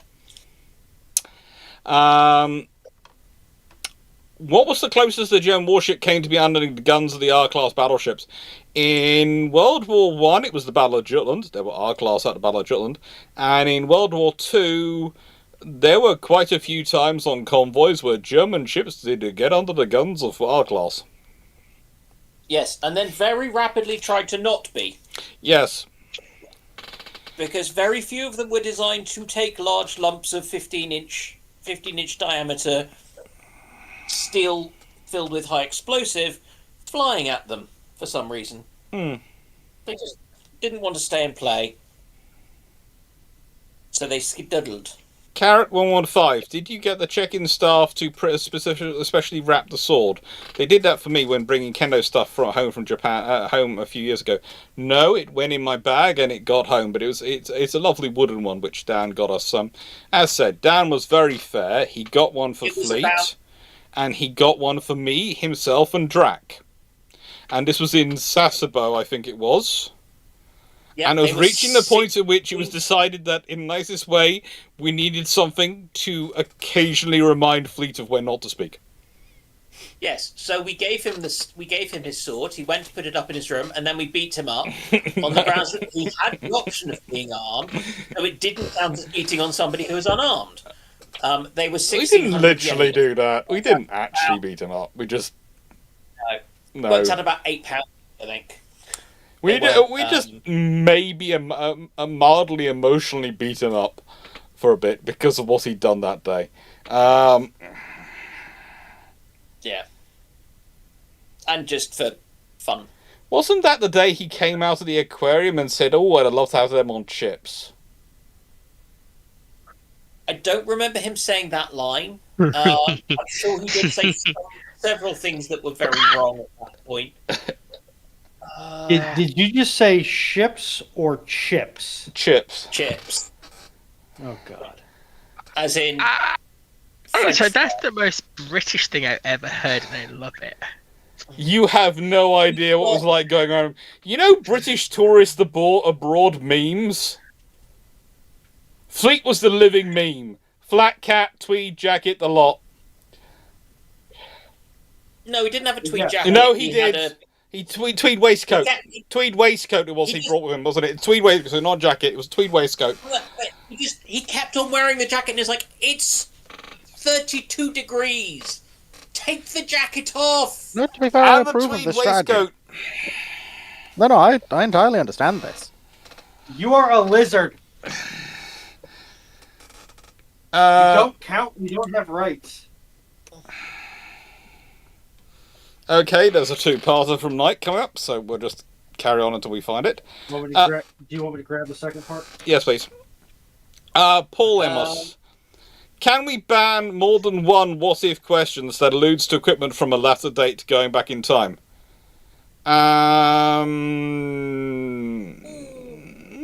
Not really, but I think if there are too many of them in a row, I will start having a policy of skipping them. Because they become repetitive. Steve, do not put that idea out into the world. Do not put the idea of Fleet having a Pliff helmet going out in the world. I do not need to see that. We are. He would put the flat cap on top of the pith helmet as well. Next year, we are going to the Falklands. Okay, that is the trip. And then the year after that, I think Drac has plans of doing Shipshape America, which we are not sure about because it sounds like a lot of driving, so we're trying to sort of work it out. But we are. It sounds fun in some ways. It sounds like a lot of driving in other ways. And Okay, Doc. Do you want to come to America? yes, but Do you want There's to the spend a prodigious amount of money and time? probably not. Then you're driving. Yes, but the trouble is, and I mean this in the nicest way about our colleague, Drac. He will drive himself into the ground if he tries to do the driving every single day, and he will try and do the driving every single day. And I mean this in the nicest way. Our friend, he doesn't. It's almost the case of we almost structured part of the ship-shaped trip, and I'm putting this out there, but it's nothing I haven't said to his face. Almost around the idea of what if we have driving.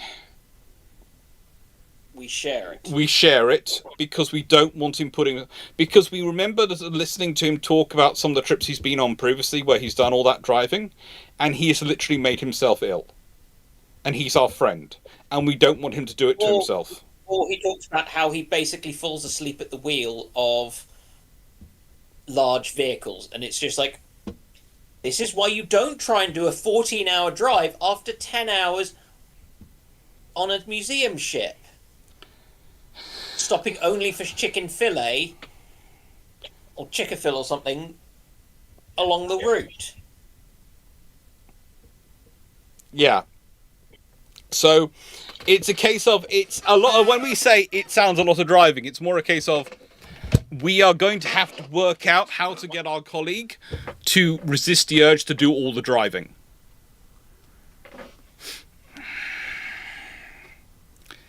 And we're not sure if we can do that, short of pointing something very threatening at his head. Nice to go, everyone. We may have to use the ultimate threat of the friendly sea mine. Yes. You bring Fleet, and you lock him and Fleet on the same side of the bulkhead outside of the driver's compartment. That seems cruel. Yes, but it will keep him from driving.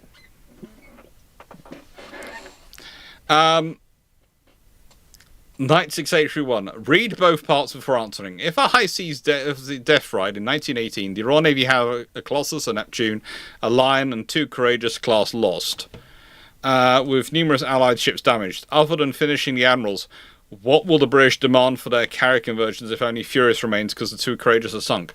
That's the if they finished off the Admirals, then the only other things they have for potential conversions are going to be the G3s, because that's going to be the ones which are farthest along and able to be converted. But losing that many ships at the end of the war is going to mean you don't get the treaty system as it was historically. Yeah, you've totally flummoxed the whole thing. Basically, you've lost enough ships that there's going to be a lot of questions about existing ship designs that you're going to be wanting to rebuild and recapitalize your fleet. And you've got to ask. I mean, why have they lost? How have they lost that many ships? That's a lot of Well, ships lost. potentially that's the Germans have done a death ride where basically they are prepared to die. So some of those ships might have been lost to ramming. Yeah, I mean, and the other thing, I'm just looking. So a Colossus and a Neptune, they're both 12-inch Yes. ships. Fine. The Lion, well, people have already kind of, and the two Courageous class, they're already being kind of viewed somewhat askance due to lack of armor. So, is it going to be a question of kind of what goes on? And at that stage, the carrier conversion. Do they want to Why would we want to Actually, convert stuff? Remember, people didn't want to convert stuff. It was a sunk cost fallacy with the conversions. They were inefficient. yeah. They weren't a good thing. You wanted to build from scratch, but the Royal Navy was holding off building from scratch for a while, whilst they worked out what they actually wanted a carrier to do and what it needed to do. And that's one of the reasons why you do the G3s, because they were, by the time when they're converted historically, they are literally just keel plates. Yeah. You basically, you just go, oh yes, this is a G3 conversion. But what having Furious allows you to do is you've then got something that's on a fast hull, because you've got Eagle, you've got Hermes, and you've got Furious, and you've got Argus. So you've actually got 4 different hull types and ship types to look at for what works. Oh, and you've got Vindictive to look at for what works as a carrier. Yeah, it's quite a sensible option. So you don't need the other two. The other two are part of the silliness almost of the Washington Naval Treaty. Exactly. What I think that would tell you, though, if you lost those, nothing to do with carriers, you're gonna want your fast capital ships, because you've just proved that fast and no armor doesn't work. So you're gonna want your G3 or your F3 and potentially just kind of double down on that and say, we ordered 4 this year. We'll order the 4 N3s, but actually let's almost go back or order a batch 2 lot of G3s or F3s, so that we can fill out that thing and actually have speed and armor and firepower, because actually we reckon we can get a balance of that now. And at that point they could, because you didn't have the worries about air attacks in the same way. So because you were only facing a 2-dimensional threat rather than 3, at that stage you could achieve that kind of balance. You then move on a couple of generations to kind of the late 1930s, and you get another point where you can do that. But now it's a 3-dimensional threat with air as well, and you get the fast battleship concept. But what I would say is that's to an extent a nice idea, but also the other reason the Courageous are probably picked is because of BT and because of cost as well, originally, historically. But leaving that to one side, Stafford has actually got a suggestion which could fix the American option.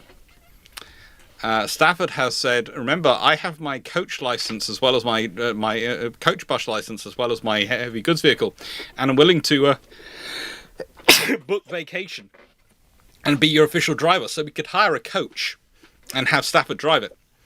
And I don't think Drac has a coach license. Canadian CDL and CDLP are the same, or do you have both endorsements? I'm just asking. It would be the Canadians with their. Did I just lose internet? No, Yep. you didn't. No. We had it. So Twitch just had a hiccup. The Canadians do their commercial driving stuff very differently than the U.S. does.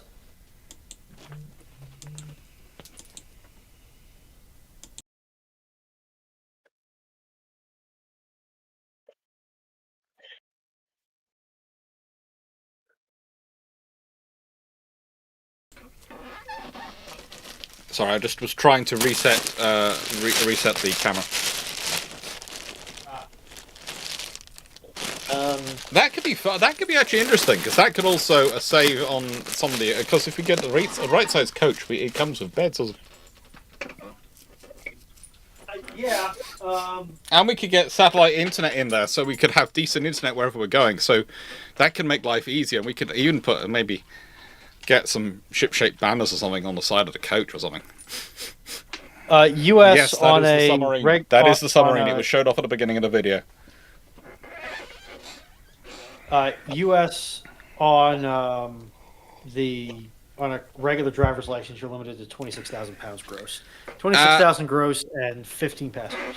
Stafford holds both and has an ACZ license. That means nothing to me. The last one. It is amazing. What It is is that, gorgeous, Brooklyn? and I have in certain videos have linked to the company which says where you can buy them in Yokosuka. They have a few stores, and you can message them and apparently potentially do an order online. That's what they want you to think. In reality, they only sell it to people who care to show up. YouTube Minecraft Watcher, what is your opinion on a Typhoon-class nuclear submarine, and if someone has one private party, what is the protocol for capture sinking? If they own it privately, then realistically you shouldn't be capture sinking it unless that person is aiding and abetting a foreign power who's doing illegal activities, or is in other ways under censure. If you are going to be capturing sinking it, and you do therefore have justification, but basically it's like dealing with a normal submarine.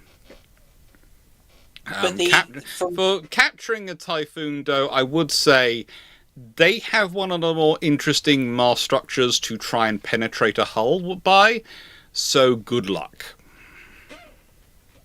The only other thing is,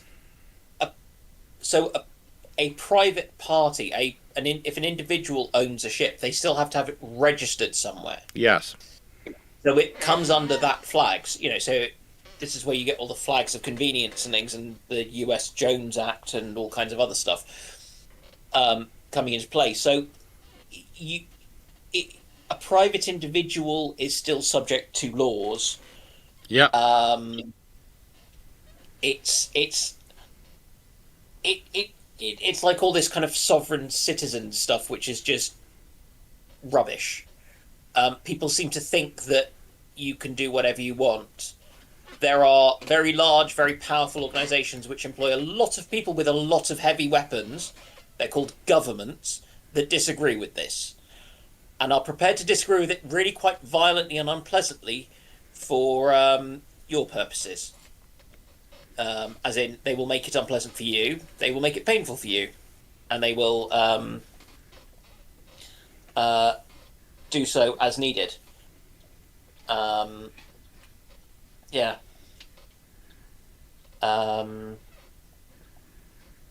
Yeah, it's one of those fun things of life, that. It is a fun thing of life.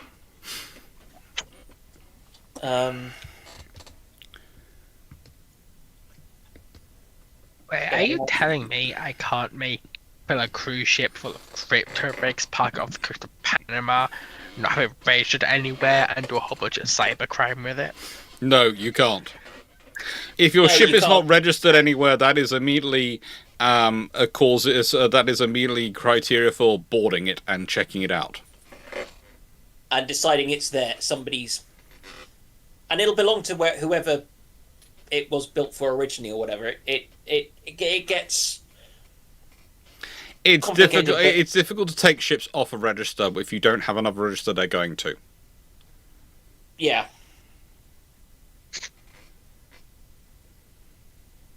Right, how am I going to commit cybercrime now? You're not. I would advise against doing it generally, and probably the best place to do it is go and work for GCHQ or possibly the NSA. I would suggest just setting up an artificial island somewhere outside someone's exclusive economic zone but shallow enough you can actually set up an artificial island, so you are not a merchant vessel which is sailing around. And if you Where- said that, probably somewhere in the Mediterranean. There are a few small pockets. Yeah, but it's often quite deep around those. Yes, good luck. But that's Yep. expensive. Cruise liners are comparatively cheaper. Yes, but you'll need to go in to get fuel. Yes, but I also probably could crowdfund it with a crypto scam. I know Artificial exactly islands what- are a lot harder. You know, But you have I know to- exactly you what have you're referencing here. You have to go in for maintenance. Remember, Yes. salt water and She's making- air. She's making a reference, for the record, to that a crypto company actually tried this once, The SMS Satoshi. and they didn't realise that. Wait, you have to register your ship, Yes. and that you have to follow their laws. So they registered to Panama, and then found, oh, well, no one wants to let us go near them. So, Yes, surprisingly, libertarians do not do well with long-term planning. You Okay. don't say. Black Horse, how often do German warships have to run away from slow R-class battleships? Mainly it's the Terrible Twins, and mainly it's during earlier part of the war, and it's about 3 or 4 occasions. Senate Canero, 3847... Run away. Boy. Yeah, at some points some German cruisers decided to run away from them, but, you know, that's rarer than the Twins. The Twins at one point go out and basically play ping-pong between 2 convoys covered by R-class battleships.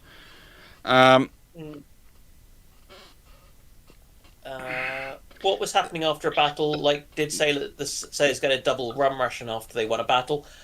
I think you'd normally do your immediate damage control before splicing the main brace, to be perfectly honest. Yes.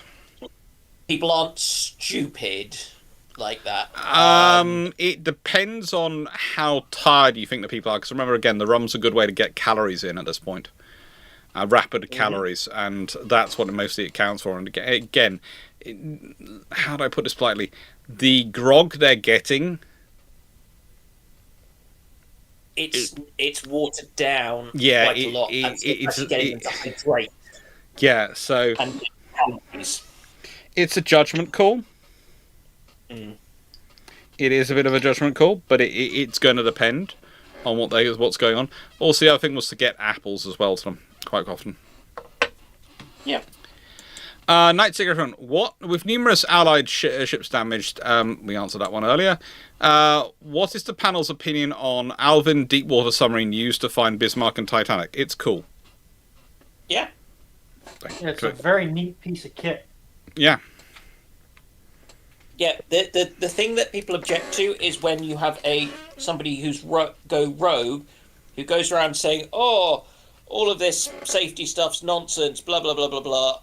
I'm going to build my submarine out of something that is not designed to take these pressures, and no one sensible thinks it will be, and I'm going to sell tickets to people without telling them that I'm not regulated at all, but should be."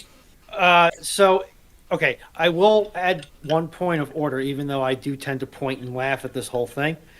The hull could survive diving to that depth a very limited number of times. Once.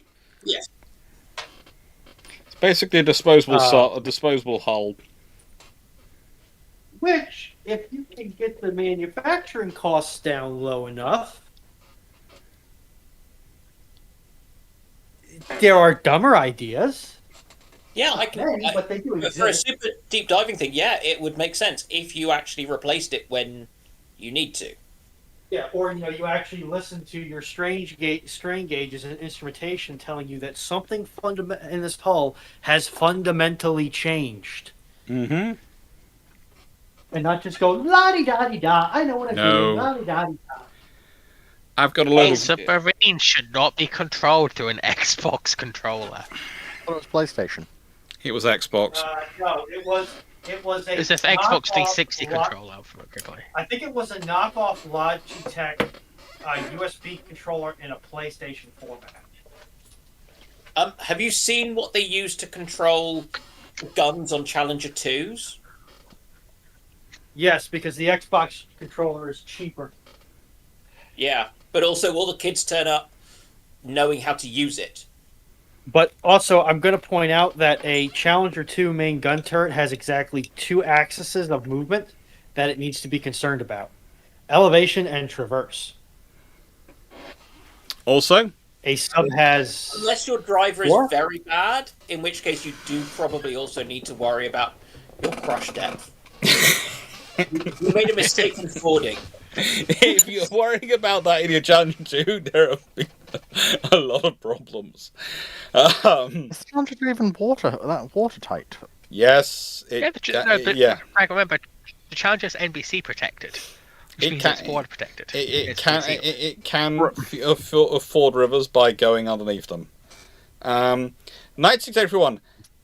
As you have flown the Boeing 787 Dreamliner and Airbus A350, which do you prefer? It's probably due to the fit, but so far the A350 was more designed for someone of my body type. And I will say that Japanese airlines, for some reason, have got the roomiest economy I have ever been in. Yeah. And you would think they would be designed for Japanese body types, and therefore, because it was quite fun in Japan. It was often quite, you didn't really expect this when going out there because you thought it's just a stereotype. And you get out there and you realise, I can pick out my colleagues quite easily in a crowd. Well, no, there's a reasonable number of tall Japanese people. Yes. There are also some truly tiny women who are about the size of primary school children here, in particular. Yes. Who Dan found equally quite scary at certain points. Yes. Because they would just appear out of nowhere and start being very loud towards him. They were often it was quite funny when they were being loud towards Fleet. Yes, and they What did Fleet do? Don't ask. Yeah. Fleet, let's just say Fleet and breakfast became a catchphrase. I flew out on Japan Airlines Flight 44. It was very nice. I would recommend it. Mm-hmm. And came back on 43. Went out on Flight 41, I think. Or came back on 41. No. Anyway, was the SMS Seedler the last sail warship? No, there were ships in World War. There were other ships which were used which were sail powered, but they weren't really frontline ships. But they were used for various interesting duties. But they were technically warships because they're armed and going into operations. Carrot 1115. I have signed up to access the archive held at Glasgow Uni. The company sections have changed their names multiple times. So which section would you recommend to get info on HMS Argus? Good luck, because those company sections have changed many, many times. I have it all written down from when I did my PhD and was visiting up there. I'll try and hunt it down. Argus was built by, was it William Beardmore? Yes, I think. Because the problem is that they went bankrupt sufficiently long ago. I don't know how good the records being kept was. I don't know. Powder Monkey, Yeah. Timu82, did Dr. Dan see various idol groups when he was in Nippon, in Japan? We saw quite a lot of idol groups, but never intentionally, because they would just be popping up doing a performance somewhere, and we'd be walking along the street. Oh god, there was that time when we were walking. It was in Tokyo. We were at the place which has got the Gundam base. Yeah, we'd gone to see the Soya. Yeah, we went to see the Soya. We were seeing it the night before everyone else went there to check out the route. We were going back. We went past the Gundam place. And then we were walking through that mall. This was after we'd been to Mr. Donut and had the green stuff. Yes, which was Green stuff? an experience. The green donuts stuff. are great. The green soda, the melon soda in Mr. Donut is something which you have to try to believe. Don't try it, just don't believe it. It looks like what would happen if you went to certain bits of Chernobyl and just kind of collected stuff that was dripping. Yeah. I thought that was blue, though. And we were walking along towards kind of what we thought was an exit, and just kind of seeing where we were going. And suddenly we realised we were the only two people Not dressed a certain way. male, not dressed in pink. It was just all young women, and we were like, we're going the wrong way. Yeah. Turn around rapidly, walk the other way, leave the place, and then as we're going around the outside, there's some sort of pop-up thing Concert going on. And Yeah. there are literally hundreds. Yeah, it was scary. It was an experience. Yeah. We came very close to having the full Japanese idol culture experience. Not intentionally. And saw a couple of HoloLive lots setting up, but I think we managed to leave before they actually did and things as well. Why didn't you see So you actually almost saw the good ones then. Yes. The Gundam pictures did go up on Facebook and Instagram and things. I Yeah, think. Dan put up pictures of him with them, because Dan is the one who loved the Gundam. No, I like BattleTech, which is derivative. Okay. Is it? That feels a bit generous, necessarily saying it's a derivative. Yeah, no. Mate. It's mecha. I don't know if I would say it's derivative. I mean, they literally took some of the Gundam images and then tried to build something off it. That's not uncommon for the period, though. Like, it's why Transformers is weird, because a good chunk of that stuff's just from Macross. I'm going to say one thing to the younger people on this panel. Just remember, Dan lived through the period. Yeah? To be fair, the early 1980s, I was mostly doing things like crawling and maybe starting to hold a crayon. No, the thing with BattleTech is they very famously got sued for use of quite a lot of the pictures, and so they became known as the Unseen because they couldn't feature them in any of their art anymore. Also, I have a new thing. Fleet answers to Amoeba. Yes, because he is so ridiculously young. Yes. He's what, 26? Amoeba? Yes. Oh yeah, no. That's something I've trained into him. Like, don't take credit for my work. Well, he answers to many things which he really shouldn't answer to because they do undermine him to an extent. But yes, Amoeba was one of the ones which was... When it was being used by everyone in the group to call him, that was when we were more worried about it. Mm. We don't want to give him a complex or anything, but... Outside this, the questions aren't open at the moment because we've got so many in the tank. But we will open up again, probably at some. Depends how many. How many have we got left in the tank? Okay. What is the panel's opinion? How many have we got? We have, all right, knocking off YouTube's question. I show 15-ish. Okay, so when we get out to town, we'll open up again. No, not. They're basically they're me releasing the questions from the tank. What's our opinion of concept of carrier submarines? No. Similar to battle carriers. You are Thank taking two completely opposite things you need to do to... Just don't. It's the answer to a question which is frankly not a problem you should be asking about. But I'll be back in a second as I have people who wants to go gardening. Okay, I'm going to be a heretic here.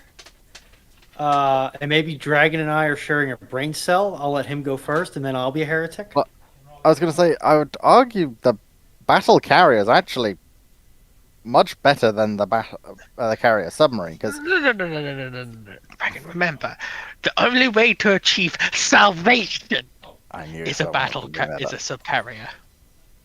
Yeah, but that's No, also got I want the that's battle also sub. mounting 4 rail guns. I So want the battle sub. It was carrying more aircraft than the RAF. but no, because a battle carrier, especially in the post-war period, actually does make some sense. Take the conversions for Jean Bart and some of the Iowa ideas of where you basically now have a heavy gunfire support ship that also has its own aviation assets and facilities, which can be used for helicopters or can be used for planes to conduct limited roles. Not really. I think the best you could hope for would be something that can do its own ASW. But as I said, this is a thing that was looked into, and it does make sense for when it's a case of this ship is probably not going to engage another big gun surface ship. And to be honest, if it does, it's probably already dead. Also, could you call the Soviet carriers battle carriers? Given they do carry anti-shipping missiles. Mm, An anti-shipping missile is modern equivalent of the high caliber naval artillery. I feel just So- because it is a missile, it's a bit different, but I see where you're coming from. It's not because it's the point about the large caliber naval artillery is the shockwave you get from repeatedly firing is going to do deleterious things to your aircraft on deck Yes. in a way that launching a cruise missile that is fundamentally a small plane that is going to suicide but lacks the kamikaze pilot. That still creates FOD, but doesn't create ripple damage. Shock It'll damage. create FOD, but it's not the end of the world. But the point about the battle carrier is you have the big guns. You want to be able to use the big guns. You want a heli deck or a aviation support ship. Fine. What you don't want is those two to be doing the same thing. Mm-hmm. Because if you're sitting off, let's say you're doing what New Jersey did, and you're sitting off Lebanon in '82, trolling up and down, shooting stuff up, you are closer than you want to be for an aviation support ship. Yes. Or you're it's- too far, or you're too far offshore because you're an aviation asset, and so you're wanting to maneuver to get your aircraft on board And get better wind and all those things. and so you're doing all of that stuff. In which case, you'll be on gun range, and you let's can't be honest. firing your guns at the same time as operating aircraft. And let's be honest. You have If you're using a battleship to do it, or a battle carrier, if you're because you're going to have a shorter flight deck anyway, not a full length flight deck, you won't have as long a takeoff space, so you'll need to be more careful about pointing into the wind. So that means you're going to be even more dictated to by your air operations in terms of where you can position yourself, which puts you in bad positions for your battle line operations.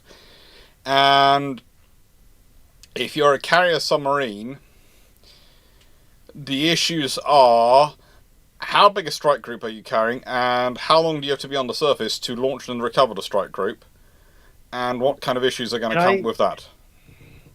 So It's the reason that the SSGN is so much more successful as an idea, because you don't have to sit around the surface, you can just fire them.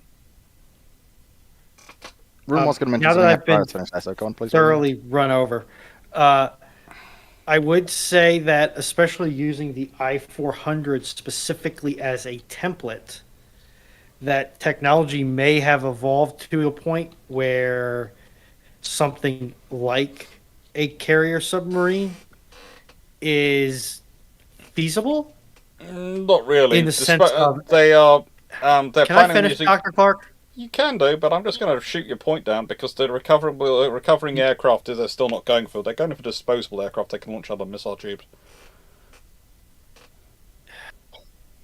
As a reconnaissance and data collection platform with strike capability, but not as a primary purpose of the quote-unquote air wing. Wait, Wait, no, wait. Don't modern submarines carry drones? At least Depends on who you two. ask, probably. At least two in the sail. Yes So, and no. There are some designs for it, but not all of them have sail capacity to launch drones. And it's actually quite a rare capacity in terms of actual design actually built in yet. It's been something which has been projected. Most of us are looking, and most nations are looking at maybe a larger drone capacity where you can launch a drone from a missile, kind of like a VLS tube, like an SSG, like you have on an SSGN, where one of your tubes is going to actually have a recon drone, intelligence drone up there that can now provide targeting data to fire satellite to the submarine for launching its own missiles. But the trouble is, again, it depends on satellite communication, it depends on satellite control, and that means that you've got a direct link. Although there was an interesting comment recently on my channel where someone claims that you could intercept a direct line of communications with satellites, and you could use that, and I was sitting there going, no, there were issues thanks to long-range radio. That was being intercepted, but not satellite communications, and not in the 1980s. It's fun. It is fun. In a modern day, you could do it if you knew where to look. Yes, in the nicest way. If you want to intercept line-of-sight communications between satellites and from satellites to Earth, etc., you have to be very, very close to You have to be very, very close to one end. Yeah. That's it. And it's not like there's an entire range of satellites that are built to track other satellites, is there? There were, but not available to Argentina in the 1980s. Yeah. But just say the US Navy won't happen to have access to tracking its opponent's satellite positions. Oh yes, it would. Yes, it would. But again, this was someone talking about the Falklands War and claiming that the Argentines were able to track the Royal Navy down to the inch because of their satellite communications. No. Tracking satellites is pretty easy. Getting in a position to intercept point-to-point line of sight communications, tight beam communications, is slightly more difficult. And getting a location of them from because apparently they were getting locations information off on them from ground stations in Argentina. Yeah, good luck with that. Yeah. No, long-range radio communications, yes, that was revealing the position, but not the satellite comms. I'm sorry, no. I mean, it probably could have been a thing if it wasn't the Argentinian Navy doing it. No, in nicest way, the whole point of SATCOMs, it's because they are tight beam communications, and because of the way they work, their whole thing is it's one of the reasons why it's easier to take out to blind the satellites than it is and then force people to radio communications. Half the reason why you use systems to try and blind satellites and knock satellites out of a function is to force people to degrade them down to using long-wave radio communications for long-distance communications, so you can more easily detect and spot them. And those communications are often incredibly low bandwidth. Yeah, relative to what you can pull off of even a high altitude satellite. Yeah. See also the French resistance to cut all of the telegraph wires and telephone cables in France just before D-Day.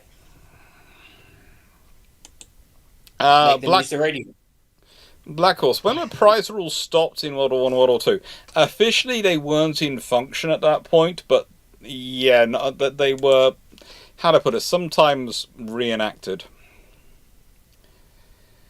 Knight Security 1. If a new battle and weapon class ships were built in the 20th or 21st century, what would they likely be? Probably destroyers. The battle class were, Trafalgar's of course his battle class name, and that was a submarine. But probably if you're going to build an actual battle or weapon class, you're probably going to go for destroyers. Or maybe you go for small frigates, your successors to the Inspiration class, but right, no, good. Don't get me started on the Inspiration class.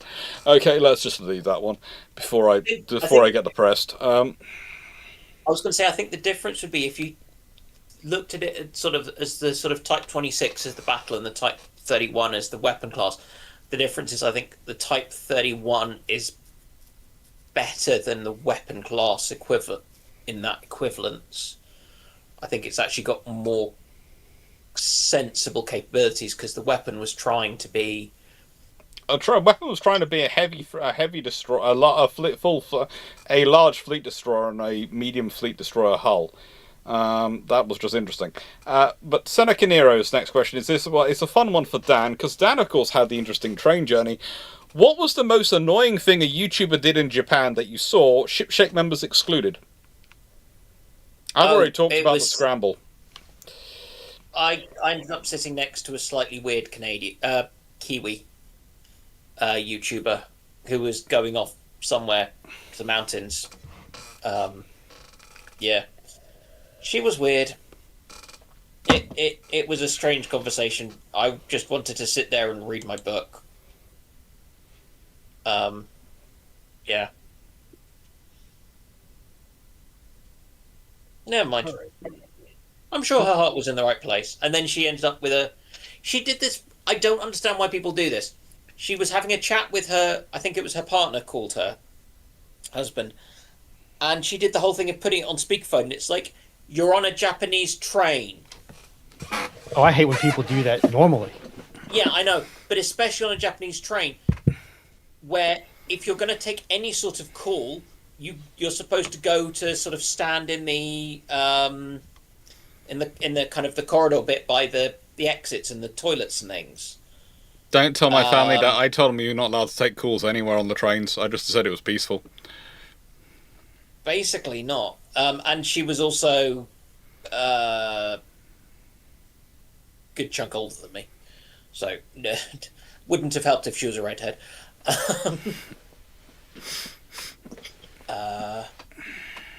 Yeah. I don't think he has a type. I need to step away for a little bit. I will likely be back unless you guys have a very short stream. Questions should be reopening. They are, right? Notionally. Yeah, I don't think Dan is the type of person, Dr. Dan is the type of person to jump into a phone call someone's having, but I'm fairly certain he was tempted.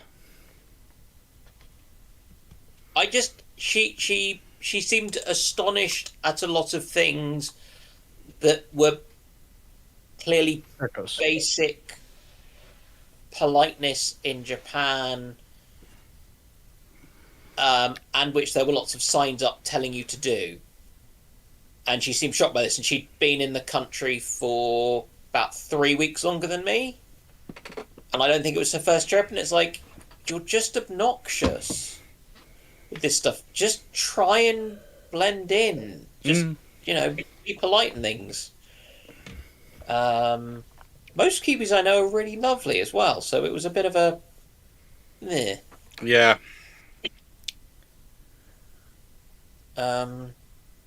Yeah. Anyway, Ramol, opinions on the Pang carrier program. Do you think it's technologically advanced than the GRF and a better carrier design overall than the GRF?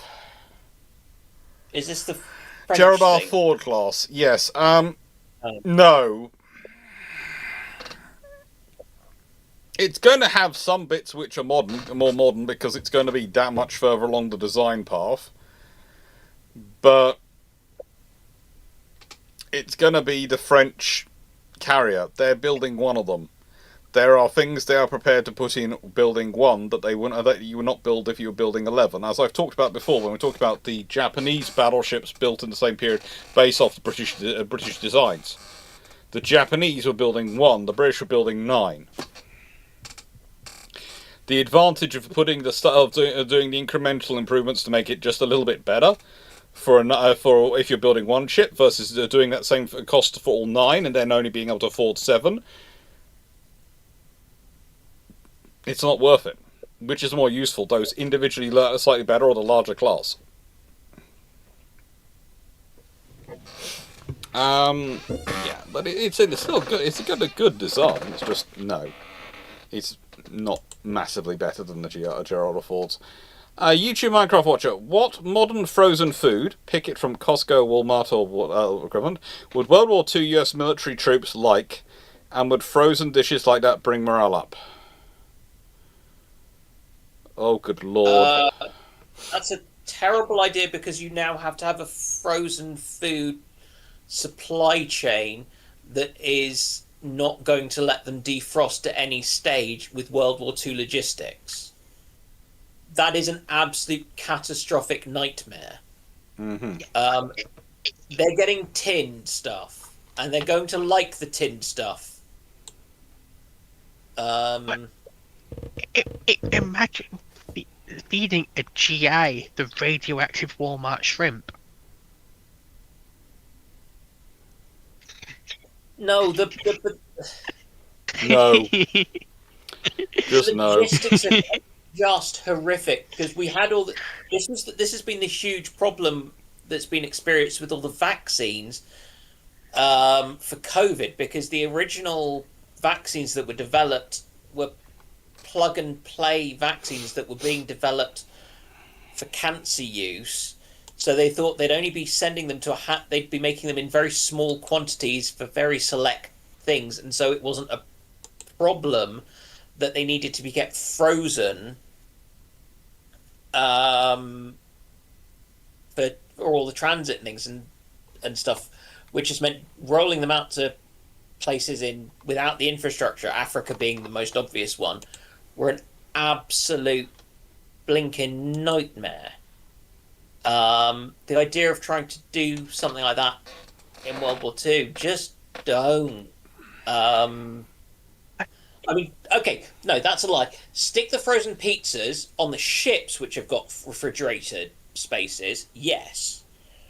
Big yes to frozen pizza. I think they'd all enjoy it. It would be something different, and it would annoy the Italians. Also not annoy the Italian Americans. We'll leave that to one side. Yes, but then the Canadians will come along and put pineapple on their pizzas. And that's a war crime. Exactly. Yeah. And therefore they will be kept out of the Mediterranean to avoid giving the Italians ideas of trying to hurt them all. No, let's be honest. The question is, haven't the Italians suffered enough? Yeah, frozen food. Does that make the Canadians an endangered species by the end of the war? To be honest, they did have well, no, they made ice creams, but they made ice creams on site. They didn't have a frozen section, so it'd be interesting to see what they did with that because they made chips. Chips would have been fine, but I think the idea of the frozen pizza and things would have. I think that could have been quite fun because it would have saved a lot of faff for people. So on the ships, that's fine. On land, no, it's tinned. Deal with it. Alsadia, stop scaring the Italians and everyone who likes pizza the proper way in the chat. Black Horse, was the SMS Seydlitz that you talked about in the Sinking of the High Seas Fleet the same one that barely survived at Jutland? Yes. Because it survived Jutland and was repaired in the same way as things like Warspite was repaired after taking dinks at Jutland. YouTube Minecraft Watcher 6860. What is the panel's opinion on Norfolk and Western 611? On what? What? Is Norfolk and Western 611? I think you need to provide more detail. If it's the train thing, I have no idea. If it is trains, then it's more. I'd ask it of Fleet. He's going to have a more interesting. He knows nothing about trains. Yes, but he believes he knows so much. But he knows nothing. Oh, the Norfolk and Western 611 is a steam train. It's known as the Spirit of Roanoke, got a Queen of Steam. It's a 484. Nice. And it was made for the... Ooh. Oh, so is it going to be Norfolk instead of Norfolk? Yeah, Norfolk and Western 6-1. It's the only survivor Norfolk and Western railway, like a railway. So it's Virginia way. Yeah, looking into Yes. it, no wonder I've never heard of it, because it's basically not in any real media. It's quite a sexy unless- looking train, I have to say. It is quite it does look like someone's tried to streamline it. I'm fairly sure it's Yeah, I in think that's Railroad the point of Tycoon 3.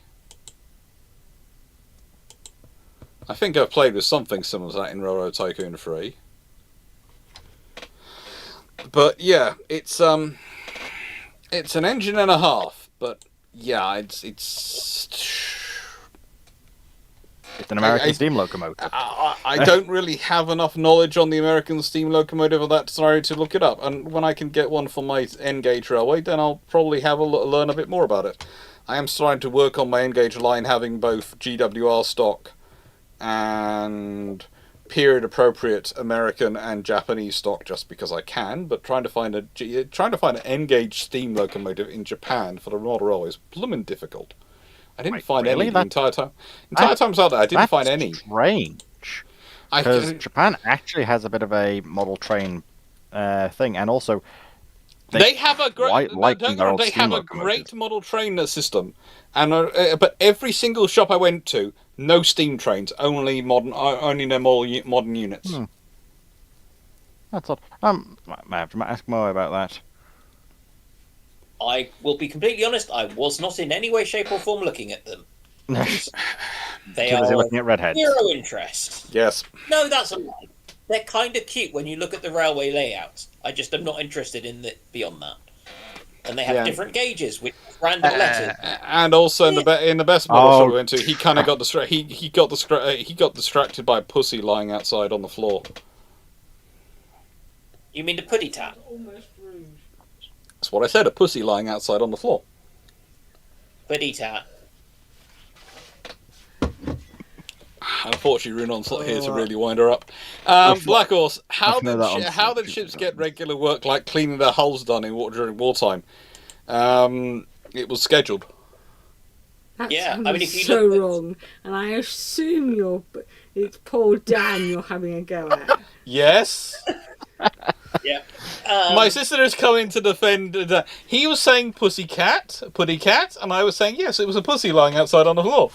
No, it was a putty cat. It was not a pussy. There is a complete difference. There is no different context. No, it is a term used, unfortunately. It's an older term, but it still checks out. It is a term. It's an accurate term. I don't know what you're talking. I don't know what kind of dirty minds you have. You know. I know what I'm talking about. Circumstances. You don't say the wrong thing. I was just going to say, good example for the. Stafford, how did you realise it was a redhead? Yes, it was an orange tabby. It was a redhead. It's always a redhead with Dan. I'm not going there. This is probably smart. I was going to say the good example for the hull cleaning is if you look at what happened. If you look at navalhistory.net about the last few days of Prince of Wales and Repulse, when they arrived at Singapore, they popped into dry dock. Yes. Basically. And were quickly cleaned. When they arrived and had a quick hull scrape.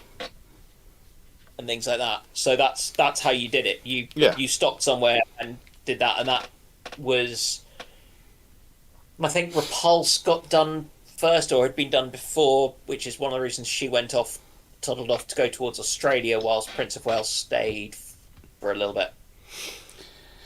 Knight 681. If lightweight Seawolf had been developed in the 1970s, of the ships equipped with Seacat, which ones are likely to be upgraded to lightweight Seawolf? Anything which is expected to survive into the 1980s. So some of the counties, some of the also could take the sensors for it. Probably you have a lot more Leanders adapted with it, and possibly even Amazons. You know, there are various vessels which you might even have it on some of the carriers.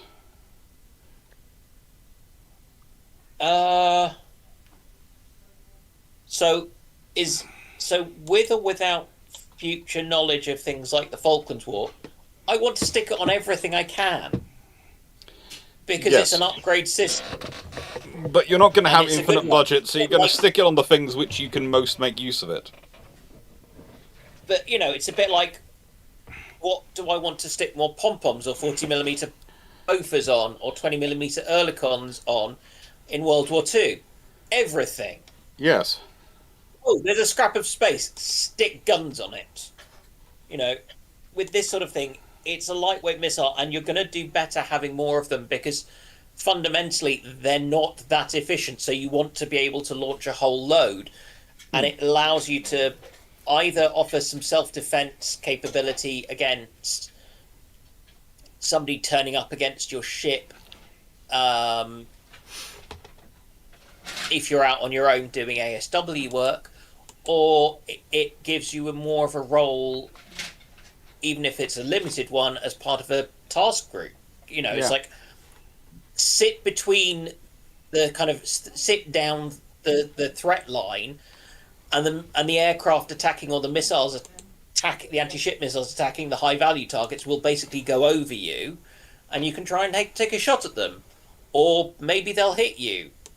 Either which way, they won't hit the high value target, and yay. But it feels a bit mean to ask you to put yourself there if you don't have something like a lightweight Seawolf. Hey, I had a really strange thought for what I just said. Carry on HMS Meat Shield? No, so so the smaller ships in an actual fleet versus fleet naval battle are more the equivalent of peasant levies, where you hope they soak something up so the high value targets don't get hit.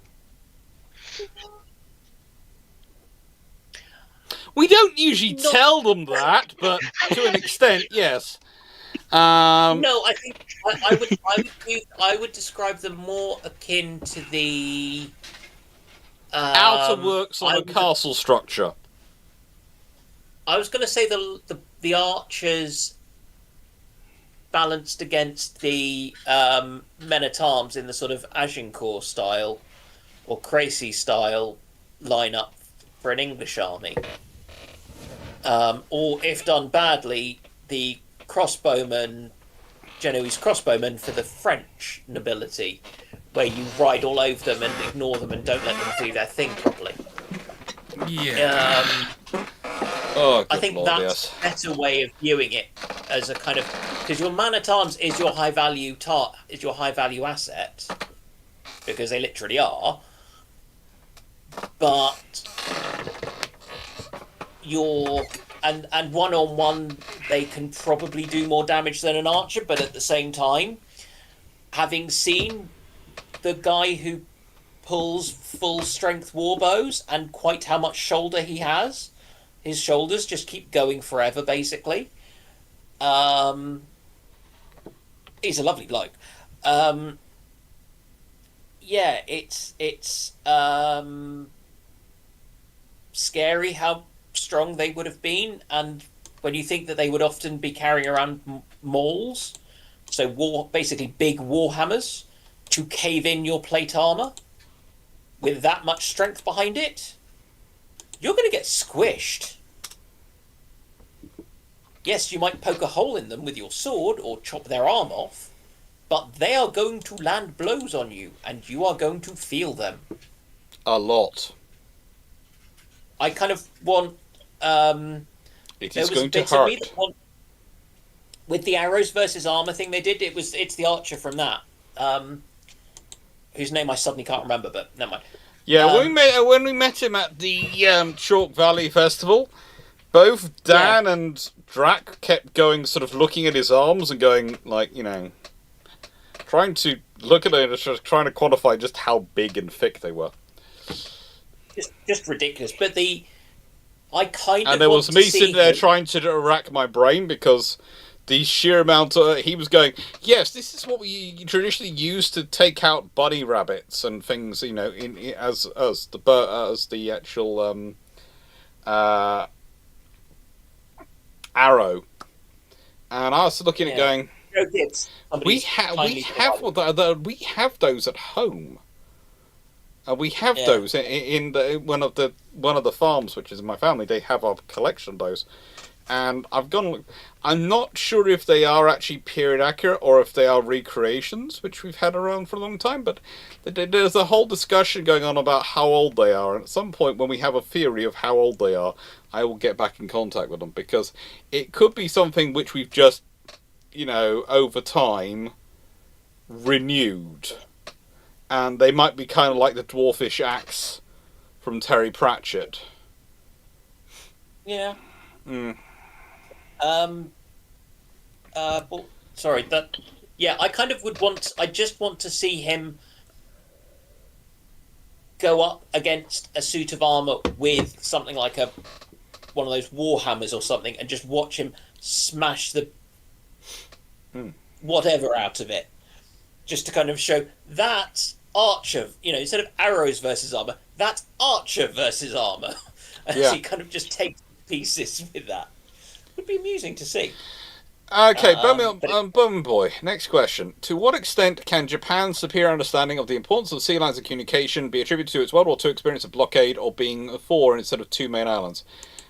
Yes, to an extent, but also I would say there's the fact that they are sitting quite so close to such a major threat and have been for the last... Whereas everyone else went, yay, peace in a Cold War, we can get rid of everything. Japan went, yay! Okay, we still got that issue and that issue. Well, they also, the militant wing of the Japanese defensive forces, aka their Coast Guard. Yes, the thing is, it's the sheer amount of museums you have around Japan of the Coast Guard of, this is something we captured in a firefight from the North Koreans. Or in some cases, this is something we sank from the North Koreans after shooting it up. Here's the interesting thing: the Coast Guard, the Japanese Coast Guard, have been in more action since World War II than most navies in the world. They've had more combat experience since World War II than most navies. The Japanese Coast Guard are seriously not an organisation you want to take on. Yeah, they are. Honestly, they're impressive.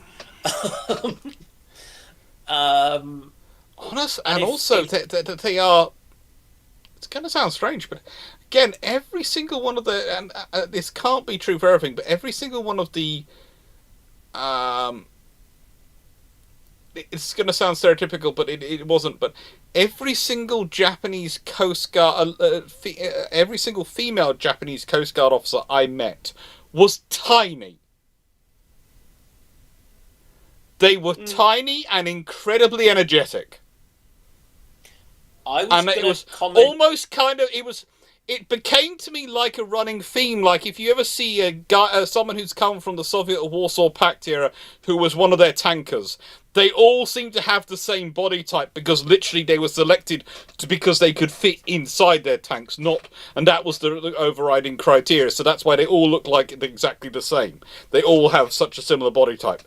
It was like that. It was like, is the Japanese Coast Guard literally selecting their female officers for being small and highly energetic? My thought on it was more that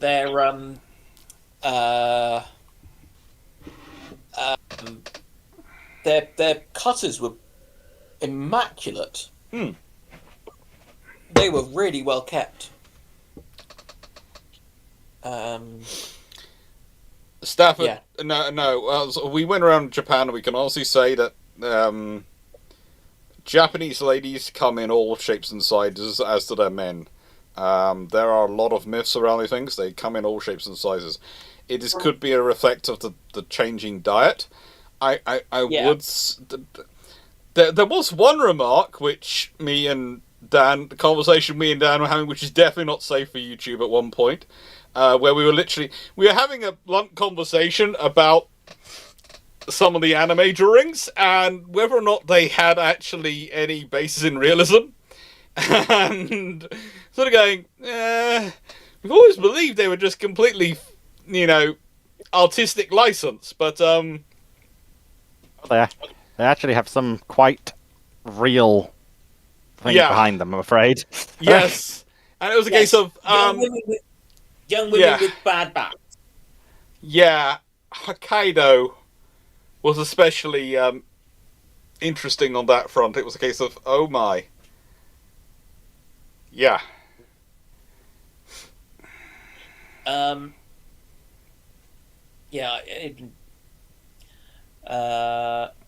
was the next question? It was also a case of, the whole idea, as I said, it was easier to pick out the ship-shape crew in a crowd because they were higher than the average, but it wasn't guaranteed. There were quite a lot of tall people. Also, one of the scariest things you can find yourself in a platform as someone who is learning their way around a country first time is if there are Japanese school children around you who suddenly it's time to self-organize. Because someone who's involved in education in the UK, I have never had students be that good at self-organization, even at the university level. The Japanese school kids just boom, and you see these huge groups of school kids organizing, walking along, and there's just one teacher with them. That's like 120 kids. I'm just going, there's one teacher. Yeah. That was disconcerting. It was a case of, yeah. Yeah. JM25 Enfox ramjet shells. Advantages, disadvantages. Advantages, theoretically, you can go further for less propellant. Disadvantages, if there's any error in their firing, they're going to go even more wildly off target than they were historically planning on going. That's the trouble we have. What was the question? Sorry. Ramjet shells. Advantages, you get a longer range. Disadvantage, is that if they're going off course, they're going to go even more wildly off course. The advantage of ramjets is they need significantly less oxygen than conventional jet engine. And I guess that would apply to shells. Unless you're going in high Earth orbit or space. Well, almost space. Yeah, theoretically, you've got you can use an air scoop system, ram system, if you're firing with enough power at the base and it drops it off, and therefore you've got the air coming through, which is close enough to a Venturi ram system rather than a ram jet. So, like but also, you could also vessel. Yeah, yes, but also you've then got rocket shells anyway. Rocket shells anyway. Or sort of after they fire, they have a rocket system to increase them. So I suppose it's based upon that. But it requires a lot of. It's going to be something which is going to give you a very fast, very long range asset, but it's going to give you issues. I worry that with the you've got a lot of complexity, and B, that's a lot of the volume of your shell being taken up, where with mechanically bits, where if you have and fuel, whereas if you just have say a rocket assisted projectile, if it has spare rocket fuel in it, that tends to be kind of kabloomy too, so you don't mind. But it just feels a bit, why bother? It feels like it's a problem looking for a solution. Yeah. Melanie, why is the teacher there? For assistance if something goes wrong, the kids could follow certain instructions. This is something we found a lot of in Japan, which we really liked. Japan still has a basis of they expect you to apply common sense in the rules, and that's the classic example is the thing that Drac brought up was a case of where at other places we go in the world, they literally have the ladders almost fortified to stop people climbing them. In Japan, they have a little sign: "Don't climb the ladder." and that's it's enough. It's enough. There's none of this case of, well, you see, you only had a sign, you didn't have it fortified, so someone could climb it and could hurt themselves, and then it's your fault. No, in Japan, it's very much a case of, well, there's a sign saying don't climb the ladder. Were you an idiot and climbed the ladder? Yes, well then it's on you. It's your fault. And I strongly suspect that if you attempted to make something of it legally, the judges would turn around and go, no, go away. Mm-hmm. You're an idiot. In fact, I'm going to fine you for being an idiot on top of you having broken your leg. Yes. Falling off this thing. Well, I do listen to rocket science quite often. But it's a case of, if you really want to produce something, I think in a nice way, if you're going for a ramjet shell, you're going for a kinetic energy kill. So you're just basically going, okay, we're not going for explosiveness, then we're going for a kinetic energy weapon system. Kinetic energy kill, which means we're just chunking a solid lump or something at someone.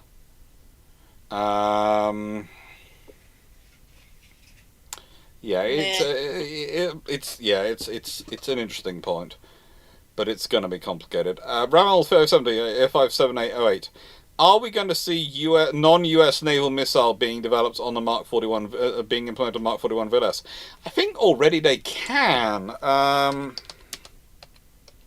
don't. Do the Japanese use Mark 41 VLS, or do they use their own version? Lots of people do. Because I know the Japanese have got their own missiles and don't use US missiles. I don't. I think the Danes. The naval strike missile is not designed to fit in Mark 41 VLS missile. Okay. But the J strike missile is compatible with the Mark 41, so theoretically the naval strike missile could be adapted. The NSM is usually launched from a canister system, but the JSM, which was developed from the NSM, can fit in a Mark 41 VLS. And it is one of the other, interesting enough, the Joint Strike Missile is a frontline contender for fitting into the UK systems, although there's the Future Cruise anti-ship weapon, which is also supposed to use the Mark 41, which is being an Anglo-French project. Why do we keep working with the French? Because they're actually pretty good when it comes That's to fine. missiles. I won't touch it. That's They're fine. I can fix this.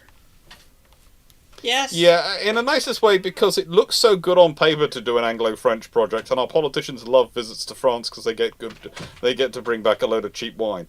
But leaving that to one side, the thing is, the Anglo-French project is going to go somewhere, but the AUKUS project is also being developed, which has various interesting things. It's kind of like the British are involved in multiple hypersonic projects. We're involved in lots of research and development projects because that could create work for industry. We'll see what actually comes out of it in the end.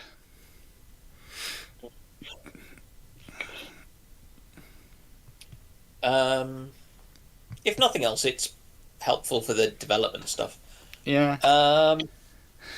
Stafford, what would a ship with a secondary armament of 57mm, 40mm and 20mm with a main armament of twin 12-inch guns and 90 to 120 20 VLS cells be considered in a modern context? A cruiser. Yes, but that's your answer to everything. It's a cruiser. They're all cruisers. Yes, but it's a cruiser. No, it's a battle cruiser. No, it's a cruiser. But Russia Today called them battle cruisers. Russia Today is not a source I look at for my ship designations. In the nicest way, they recently referred to the Kuznetsov as a functioning aircraft carrier not that long ago. Are you going to tell me that Russia Today is not a valuable source of information? No, in fact, don't take this the wrong way, but most principal media sources, which are traditional media sources, when they give me ship designations, I ignore them completely. In the nicest way, the BBC regularly refers to the Type 23s and other parts of the Royal Navy as battleships. Don't get me started on what CNN and Fox News, etc. call their ships. I'm just not getting into it. They don't, in the nicest way, there are very few, if any, traditional media, and I hate using this phrase, but I'm using this phrase, sources which actually have journalists who have the time to specialise in topics, let alone have journalists who specialise in defence-related topics. I remember having this conversation with Jamie Seedale years ago. He specialises in defence and science and technology, and he is very rare to find him actually employed, and he isn't now. If I remember correctly, he's freelance now, and employed on an ad hoc basis by various companies when they want an article written. And this means you get all sorts of things said, and they're just not true. Yeah. I think the big problem with journalists is they work with words, and they don't understand that, for instance, battleship and warship are not interchangeable. They're not. And they don't understand that, but one will fit better in where they're trying to do stuff, and especially you'll get sub-editors who are even worse because they're not the journalists, they're just the ones who try and do the stuff like make the headline and make a headline that will fit into the space available so that it works. Yeah. It's... Mark Harkness. If Dr. Clarke could, he'd go back in time and put Fisher in a headlock and force him to call the type frigates instead of battlecruisers. Yes, I would. 1,000 times in a row, I would do that. At no point would he get to call them battlecruisers. They'd be called frigates. I hate the term frigate. It gets used for so much. It's I know. About a sloop. Oh, don't get me started. Yes, but two things very quickly though. For Stafford in particular, what would a ship with a secondary armament of 57mm, 40mm, 20mm with a main armament of twin 12-inch guns and 90 to 120 VLSLs be considered in a modern context? In Japan, it's a destroyer. No, in Japan, it's a cruiser. Remember, they have cruisers now. They are building 2 cruisers. Yes, but they're actually aircraft They are carriers. Building 2 cruisers. The other thing is... they have that many VLSLs. There is no such thing as cheap scotch. It's expensive over here as well. Who thinks there's cheap scotch? I mean, there's cheap scotch. It's called English whiskey. English whiskey isn't bad, and it's explicitly not Scotch. It's English whiskey. I was making a joke about how bad English whiskey is, Drake. No, it's trust me. Been pretty good. In nicest way, there is a lot worse than English whiskey out there. If you want to have fun, look up Greek whiskey. Christian Ferber. Were Zeppelins worth the investment for the German Imperial Navy in terms of scouting and the bomb runs? Scouting, yes. Bomb runs, no. No, really not. But, for scouting, yes. Stevgar, what would it take for a 96-hour live stream to incorporate a review of Sink the Bismarck movie?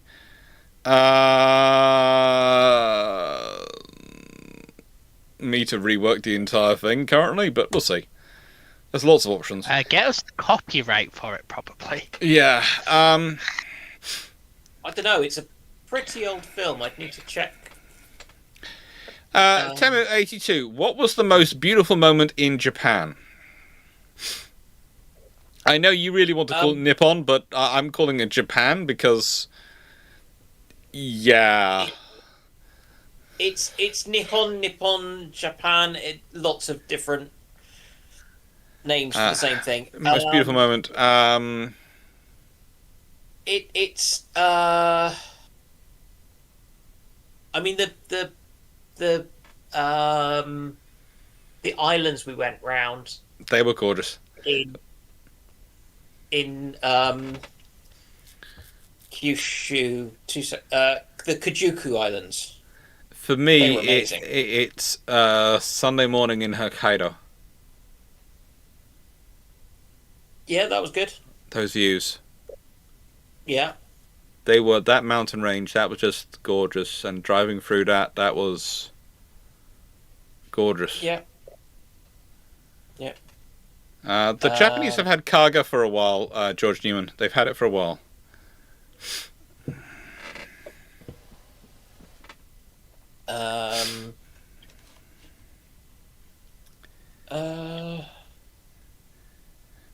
But yeah, that was a beautiful moment. That was a beautiful time. There was also Rooks, but that's beautiful in a different way. Yes. That's beautiful in I wish I'd ordered a second steak way. We couldn't have afforded it. No. It wasn't cheap. No. Well worth it. We couldn't afford it, but I wish we had. But we were still, in the nicest way, that was still cheaper than what Drac and Fleet ended up paying for theirs. Probably. By a long margin. They are Ravenous? no, sometimes lacking in wisdom. Very wise. This was more about restaurant choice than anything else. I love them dearly. But they did manage to get suckered into some of the tourist trap restaurants where you know they add about a zero on the moment they see you're not Japanese. Yeah. It's kind of like you know the restaurants in the UK which are the same. The moment they know you're not a local, you can tell they are working the price. Yeah. This is why you put prices on menus. This is where you give them different menus. Yes. Yeah. I was actually slightly not trusting of places which said we have a separate English menu, and I was always tempted to go, I'd like to have your Japanese version next to the English language one, so I can check the price differential. Knight 681. As the Invincible class carriers were supposed to get the lightweight Seawolf with 4 launchers, whose Sea-Cat magazine capacity was the most likely to be used for them? Huh? Look, Okay, great. So as long as we both don't understand the question. whose Sea-Cat magazine was capacity was most likely to be used for them? If you're putting on the CVLs and you're building them in with the lightweight Seawolf with 4 launchers, they didn't get Sea-Cats, so they just would have used their existing magazine space. Yeah, and they have nice big magazines, and then ability to move munitions up to the flight deck. Yeah, and also, if they were carrying Seawolf, lightweight Seawolf, as well as Sea Dart, then frankly, the Invincible class would have been really interesting in that conflict.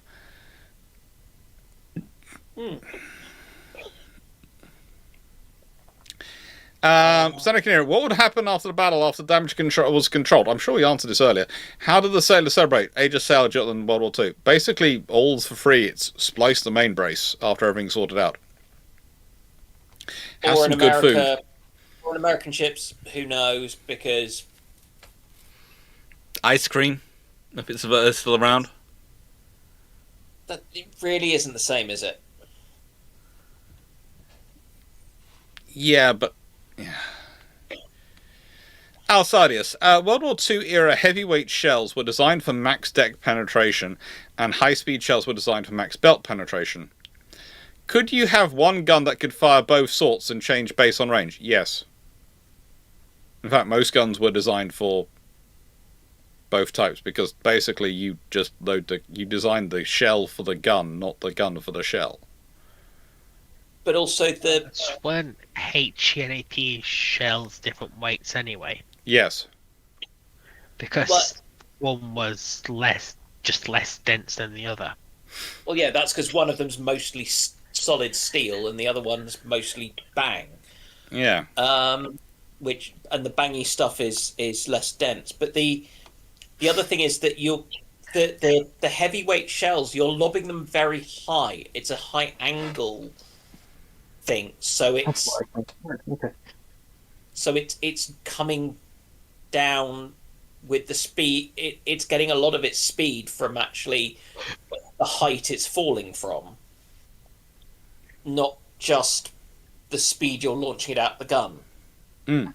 Whereas at that horizontal penetration,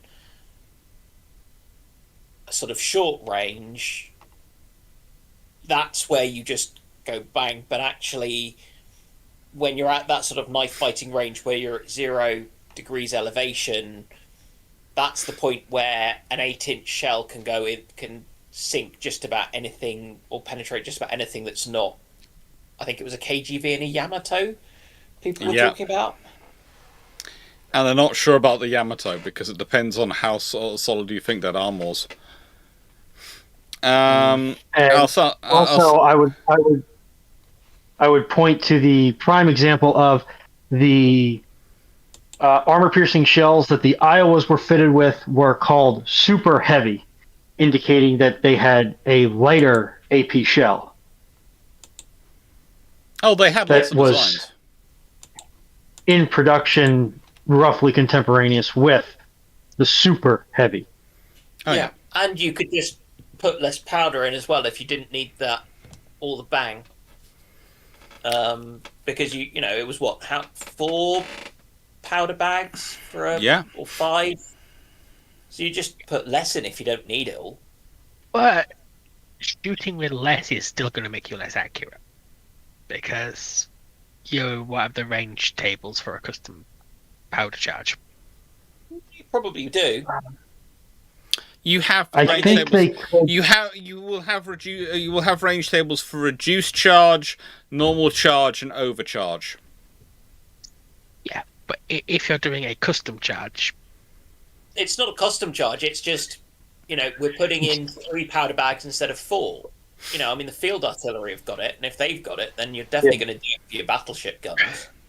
I'm pretty certain those tables are graduated by unit of powder, unit of propellant. Yeah. Mm. But tube artillery has the advantage of firing by a battery, normally much bigger batteries. Oh, yes. Alsadius, World War II era answer that one. Bone Boy, have depth charges ever successfully sunk a surface ship, not a submarine? Yes. Certainly they were in use. They used them a lot in the MTBs, MGBs versus Schnellbooter and things. Yeah, and also there's cases of destroyers which drop them in front of cruisers. Yeah. I'm sure this was not done by anyone in the Royal Navy, because no one in the Royal Navy would be so reckless and aggressive to risk sinking. I think one of them was done by a Royal Australian Navy vessel. I think another couple were done by US Navy vessels, and I think one was done by a Royal Canadian Navy vessel, and I think a couple were done by Royal Navy ships. They didn't all involve with sinking. Some of them just damaged them. But yeah, I know there was quite a few sub chasers that were sunk by their own depth charges. Yeah, that's also another issue. But that's because they weren't going as fast as they thought they were. Yeah. Thank you, Bismarck. Yeah, there'll be plenty to come. There'll be plenty to come. Knight 681. Charge, no care. Who else might be interested in a 7,800-ton Carrington Slipways LSH to Brook proposal? If Australia had built them, then probably places like the Philippines, maybe New Zealand. Those sort of lots of countries in that area will be interested in that sort of starship because it fits the needs around that area for a while, over the period it says.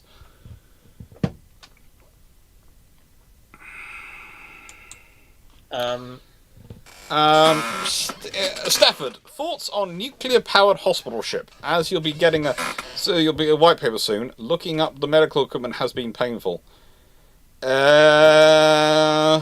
Why? The thing is, you need to go into a lot of ports for hospital ships, so you probably don't want it to be nuclear powered because not all ports will like you turning up. You don't And need. additionally, yeah, on the scale of on the scale of naval engineering, there is nothing on a hospital ship which is going to require that level of power generation. Unless you're doing one of the monstrous ones. No, Even then, Well, just the almost mega project ones. put a couple extra gas turbines in it and call it good. I mean, the only benefit at that point you're saving is fuel costs, but is that even worth it? By the time you have to get all that specialized equipment and personnel to operate it and pay them? Yeah, that's the other thing. At least in the look at US the crew requirements. Also, At least think about this. You're trying to do things like your X-rays and everything with minimum exposures, and you have potentially MRIs and CT scanners and things. You want to put another radiation generating thing on board that you have to shield against and take into account with all of your equipment. Why? Unless But you're also, lining up your MRI scanners to use them as a railgun, and you're going to plan to fire patients with particularly large amounts of shrapnel in them in a ballistic arc towards the enemy, there is no point. and also too, like in the U.S. context, U.S. NS ships are chiefly crewed by civilian personnel, which means that you are going to be competing against commercial nuclear power stations, which A, pay a lot to begin with, and B, pay a lot to begin with, and you get to go and live in your home at the end of every day. Yeah. Whereas you're going to have to pay somebody, you're going to not only have to pay them a wage that is competitive just on a base level with civilian operator rates, which is going to be prohibitively expensive, you are also going to have to pay them a surcharge for the hardship of living at sea for multiple months at a time. Yes. Now that's expensive. Right, Runan, can you see how many more questions we have? No, I cannot, because I am not on the computer. Steve, however, he's still active. He should be able to spit an answer out at us. Malaga, how much Japanese did the various members of the ship-shaped crew learn before going? And how important would you say it was for the visit? The person who was learning Japanese was Garius the Brit, who ended up not being able to come. The rest of us were mostly relying on arigato. Asaimasu occasionally, and were also relying on Google Translate, and the fact that a surprisingly large number of people could speak English very, very well. And again, I'm trying to remember the name of the restaurant in Sasebo we went to, but yes, those burgers were lovely, and the staff could speak English greatly. Yeah. Stafford, no, you've not wasted a year of research.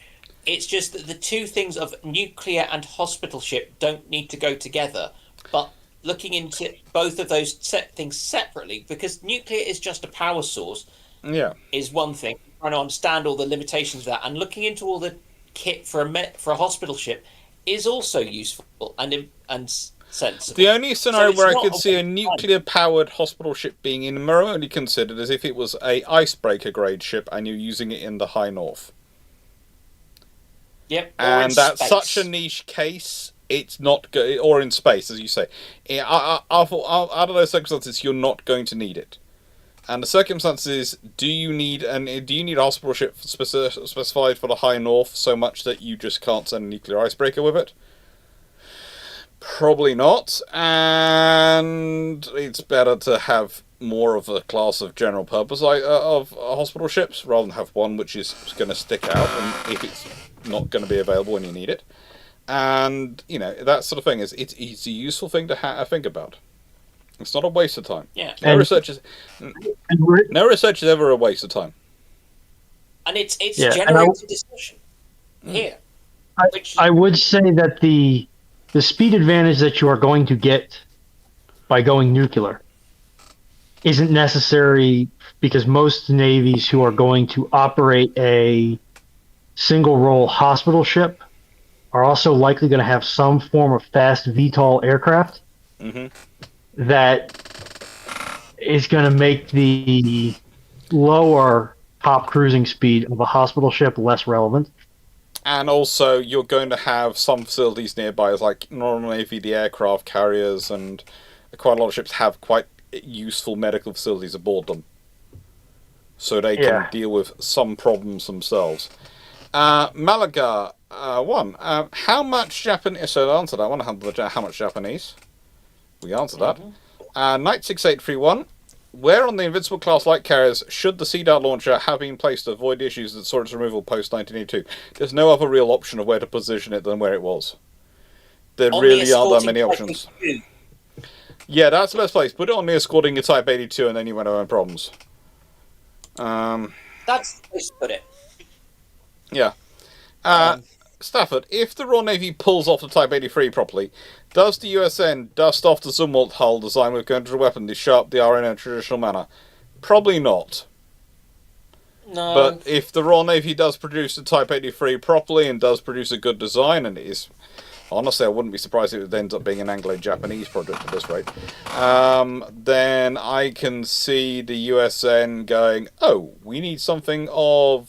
We can use that as justification to show, look, what can be done if we use proper size. And hopefully they will learn from the Constellation class issues they're having and will go with a design that is being... And potentially think about if they're going to, in a sense, buy into the technologies or whatever, go for something which, okay, it may not have been built, but people are building it, and so are working out all of the design kinks and may actually have come up with options and things, rather than what they did with the poor Frem. Again... consider as an excuse for what if you're helping a city that has its power plant destroyed by a natural disaster or so, and you want to power the city? I'm guessing it would not be enough for a whole city, but a segment of it. Yeah, again, if you are turning up, your main things are going to be reconnecting the city to the grid, and you can use your gas power systems are going to be able to supply quite a lot of electricity, enough to keep a city that is capable of receiving power for its grid going. Hooking up a nuclear power to it, nuclear power generation, you can do that. But again, is the port happy to take a nuclear powered vessel coming in? Is it certified for it? Does it have the facility for it? Again, one of the things you find is usually people, rather than becoming more flexible and easygoing in disaster relief, become more focused on following the rules and regulations and making sure everything's done properly, because they're all seeking to avoid blame for any issues which might have caused things to not go because they haven't been following the rules and regulations exactly previously. So it tends to be harder to bring those things in, even if they could be useful. For most cities, if you have hit them with a natural disaster significant enough to take out their all power supply to the city. In other words, there is no way to get power to government, medical, and first response systems. That city has received significant damage and may not have a functioning grid left. Yeah. If you look at Newport News gets the bulk of its power from Surrey Power Station, which is just upriver from it.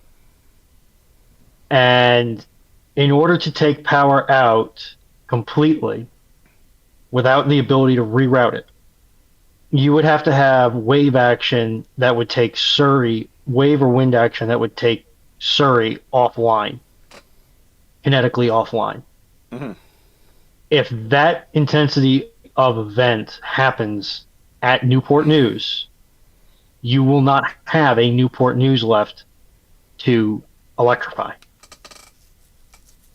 I think that the possibly what people are thinking of, there was a US city, I think on the west coast, that got hit by earthquake, I want to say, in the 20s or 30s, and used one of the Lexington class. I think was it Oh, Lexington or something? Yeah. Are you thinking of San Diego with the Lexingtons, where it was during the Great Depression?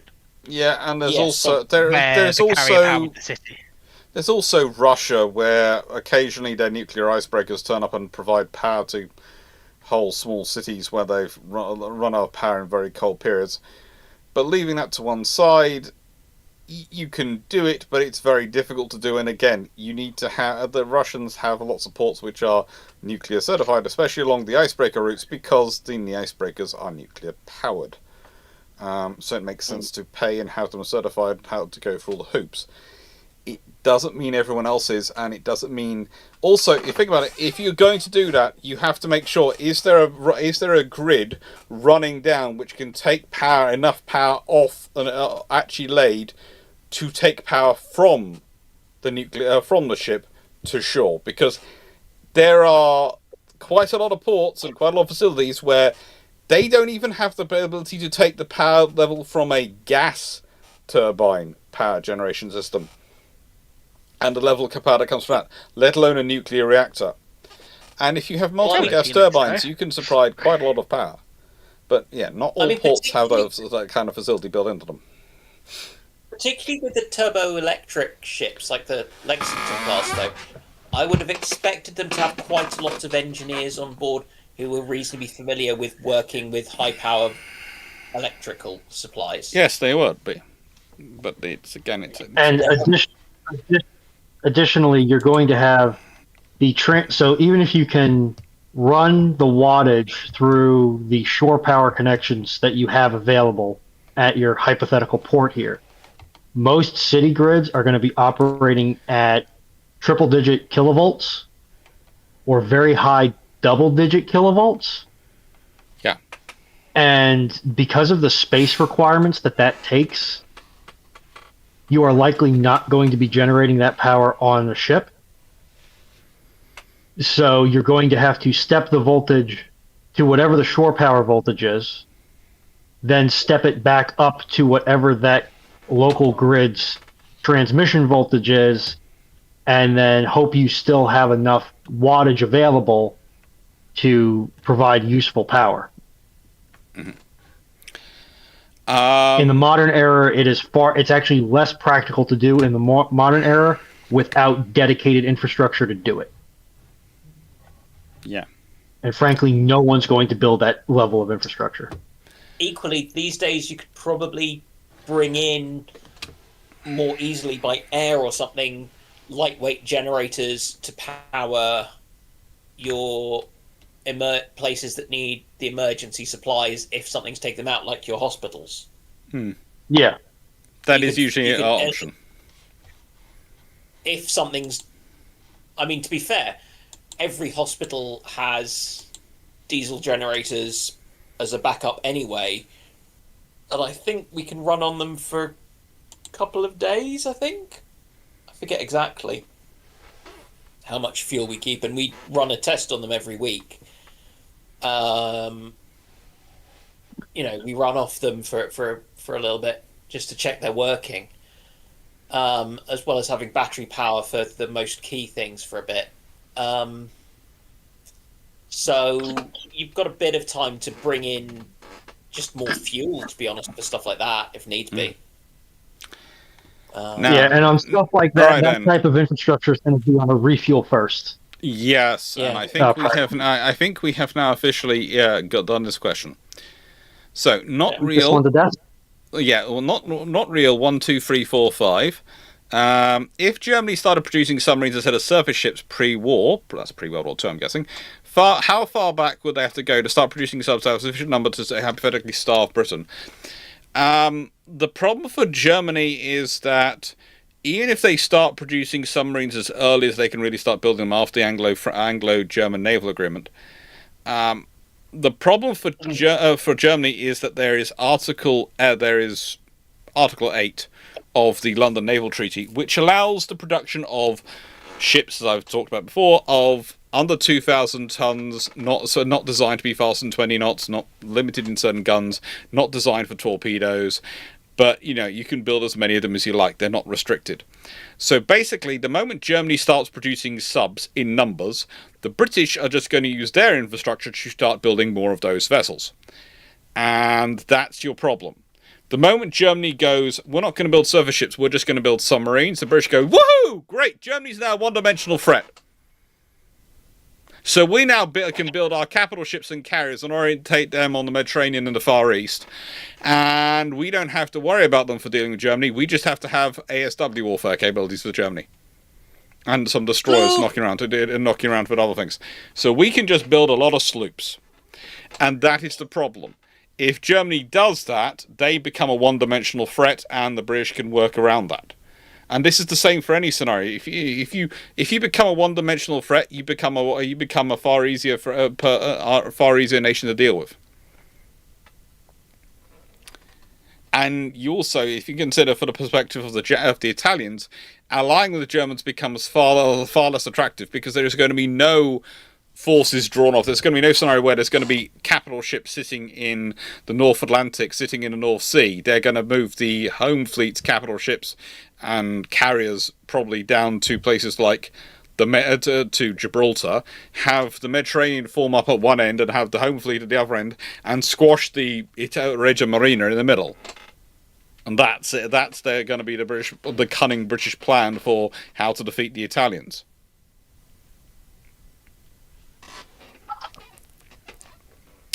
So yeah, this is the problem for if you start going back, you go, okay, we're going to build submarines. Well, you're not going to be able to build submarines in a way which the British aren't going to pick up, because the British have your yards and have a lot of Germany very, very heavily penetrated with spies to watch for these things.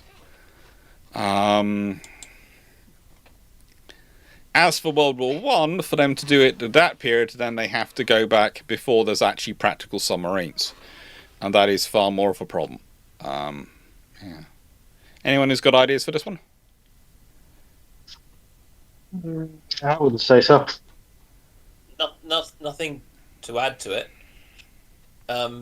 Given they thought they needed 300, and they were building them in pretty much single to low double digits per year for the first until about 1941.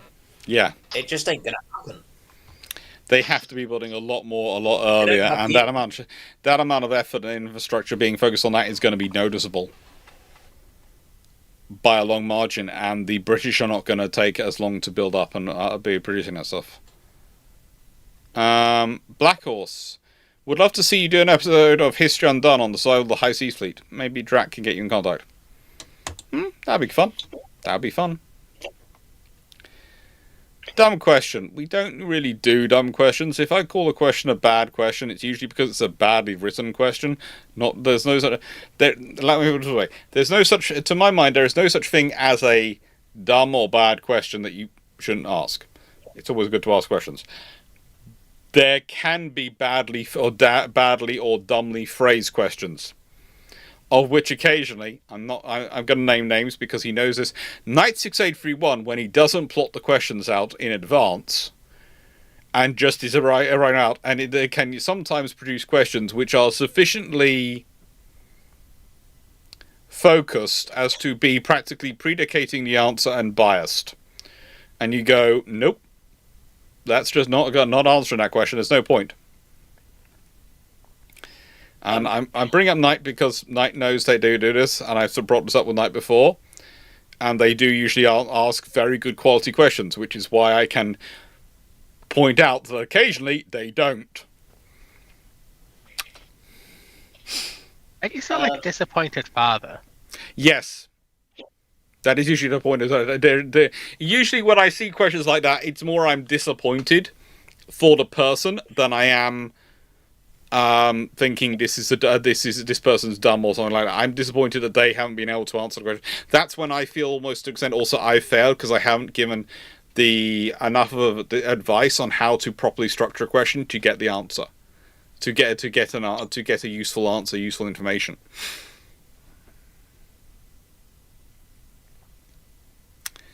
Yeah. To be fair, dumb questions may originate from Fleet. Well, that's just being cruel to Fleet. We're going to see what questions. We're going to see what time it is when we get through all these questions. Whether we're going to open them up again, not because mainly because, and I do say this. I know at least one of my colleagues has to go to bed because he has to go to work tomorrow, and there's me going. I have to be up. I have to be awake and dealing with builders early in the morning, and also paperwork from various interesting banks tomorrow morning. Hoping to get some money. And I have to drive 2 hours before I go to bed.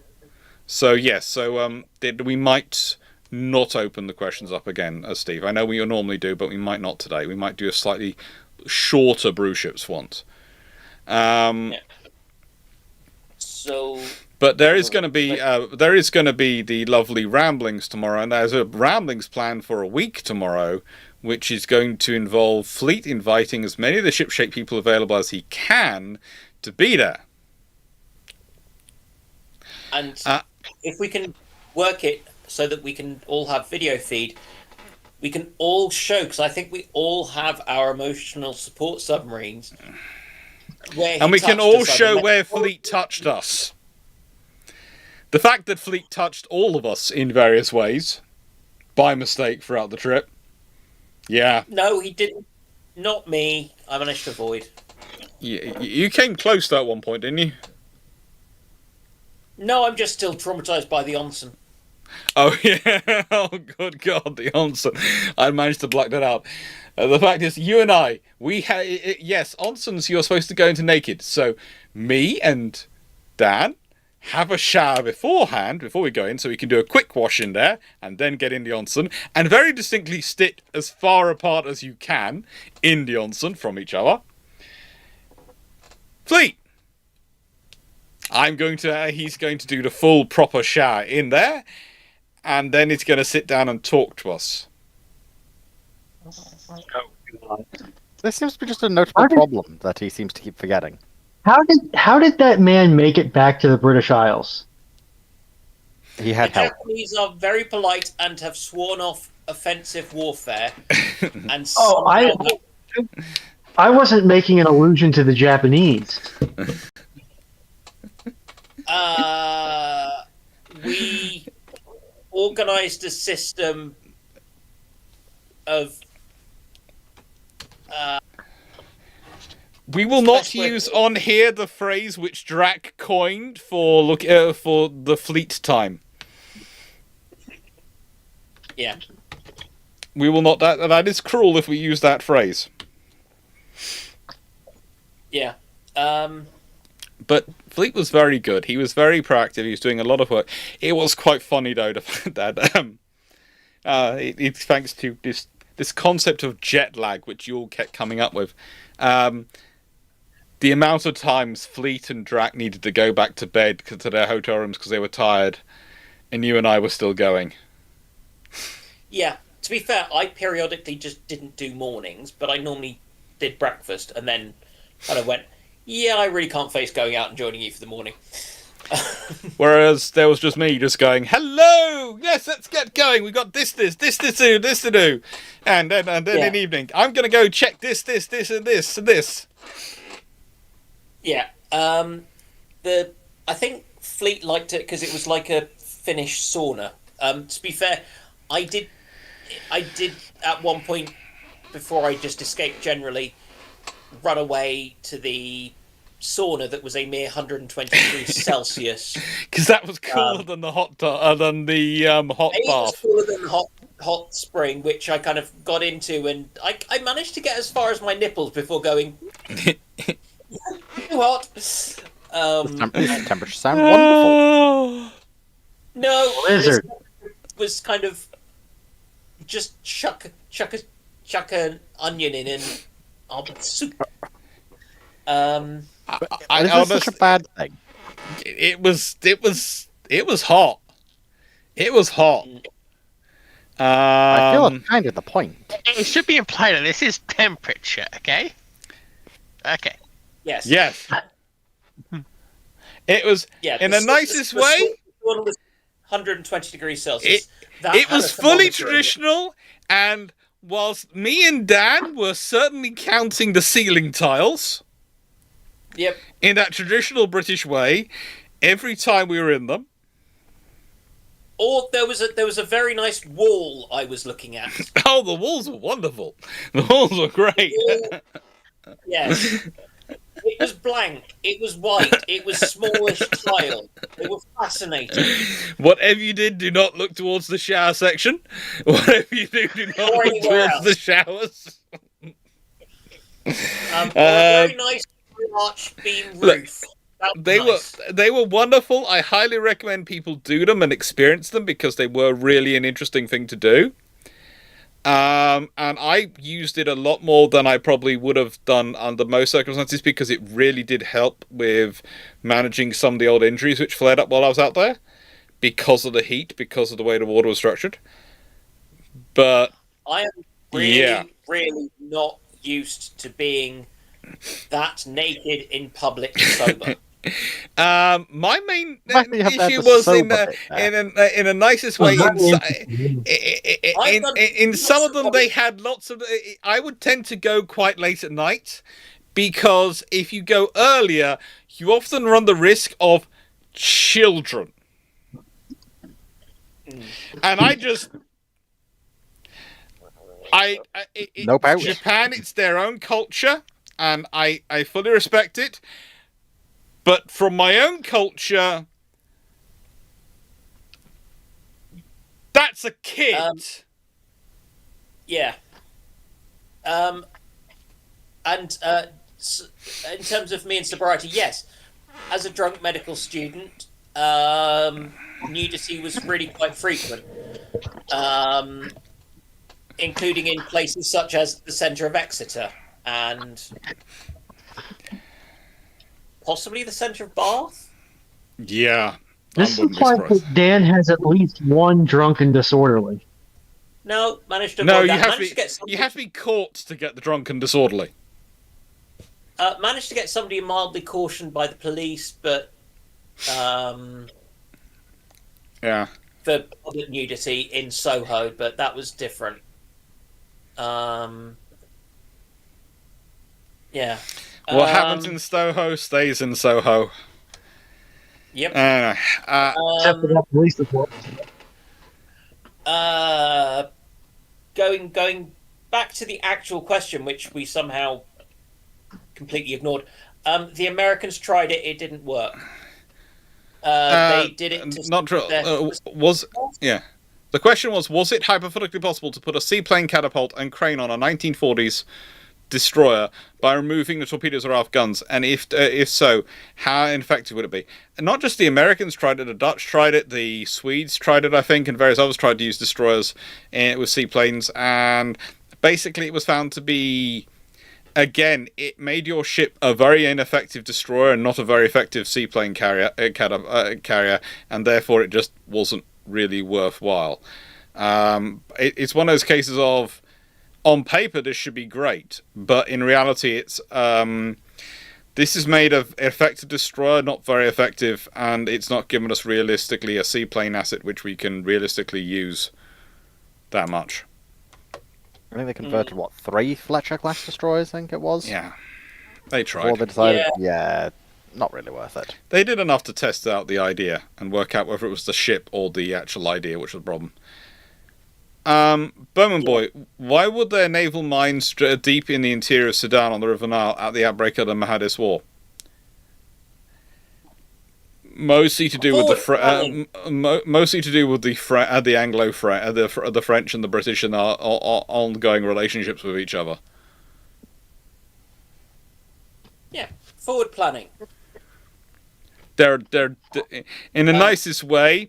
The amount of caches of weapons around the world put in store by the British and French because of each other is quite extensive, and we still not have recovered them all. Yeah.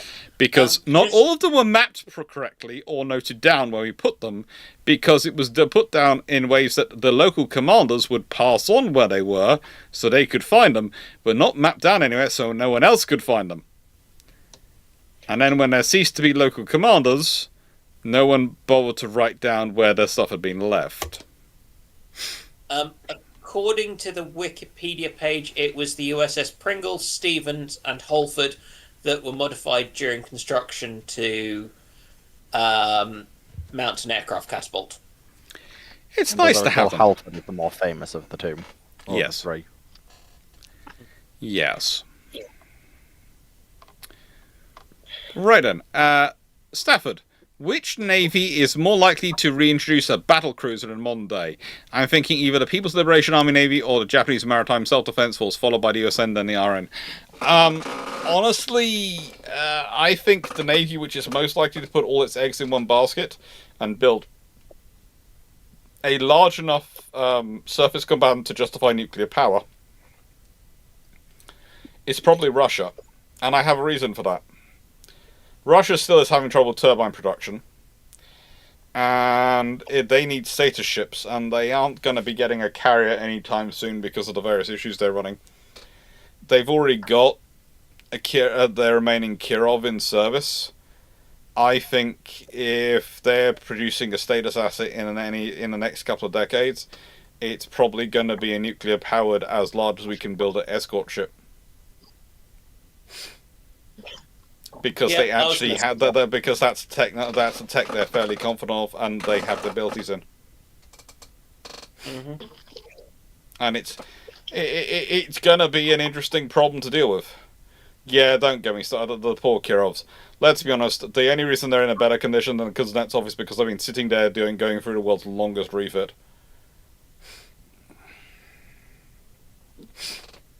And because they're on the nuclear power section, tends to be the Soviets and the Russians are succeeding them have tended to be slightly more, how to put this, focused on the nuclear assets in their force structure than the non-nuclear assets in terms of checking them. Comrade, how long have you been in refit for? Well, I started when still USSR.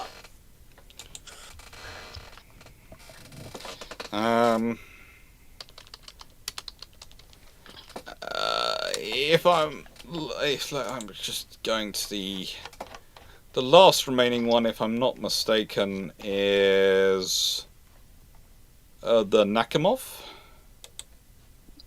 which started its sea trials in 2025. It was mothballed in 1999, and it started its modernization in 2015. So it's been through modernization for the last 10 years. It was mothballed 26 years before it started its 16 years before. So it's mothballed 26 years ago. It had only entered service in 1988, so it had only had 10-ish, 11 years of service before it's mothballed. Yeah, the Nakhimov is interesting. Mm.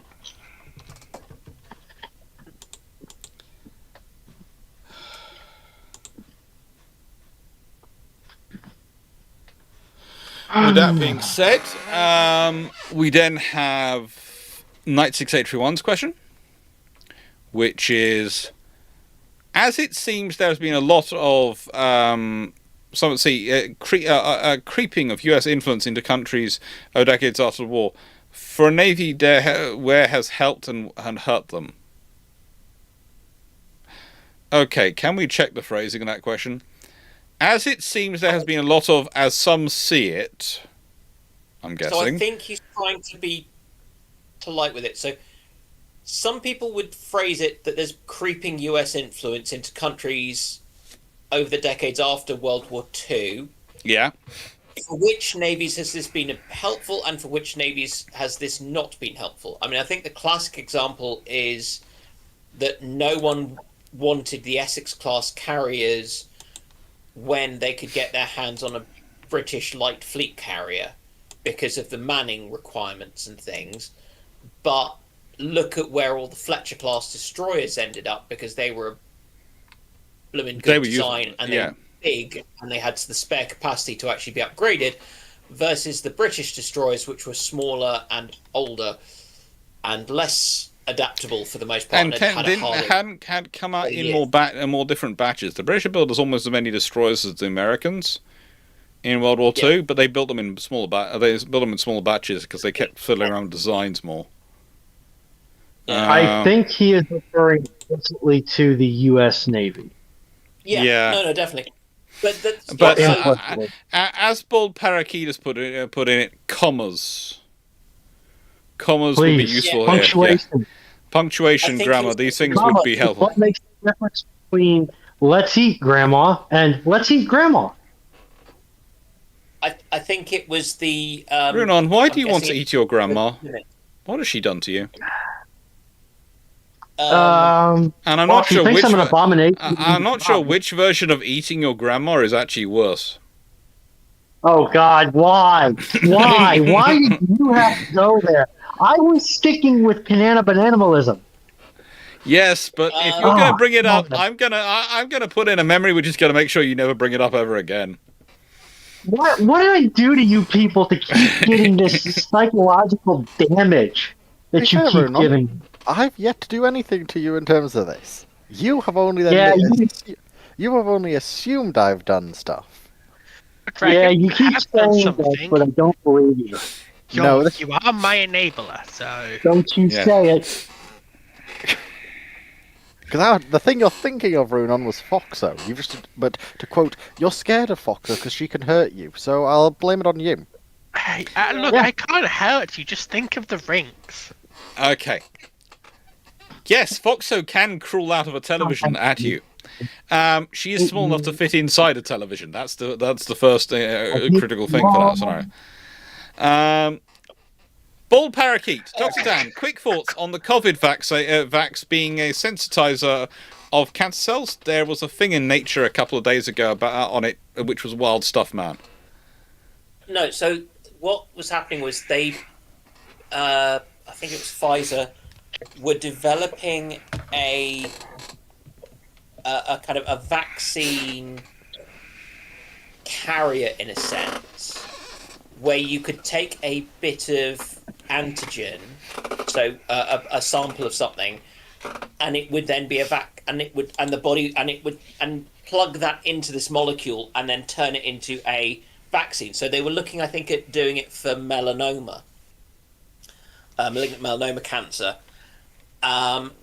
When suddenly COVID came along, and they were like, well, we can just take a bit of COVID DNA or the cytoplasm, or whatever, stick that in, and boom, it's a vaccine against that. And you could do it with almost anything else where you've got a thing. So I think that's so in terms of sensitizer, I think that's what it means. It's a so it was designed, they were designing it to do that, and it's just, so it was going to be probably mildly revolutionary, but was going to be used in relatively uncommon cancer types. 40% faster cancer recovery. That 40% faster cancer recovery. Don't know. Don't know about that one. Haven't read it.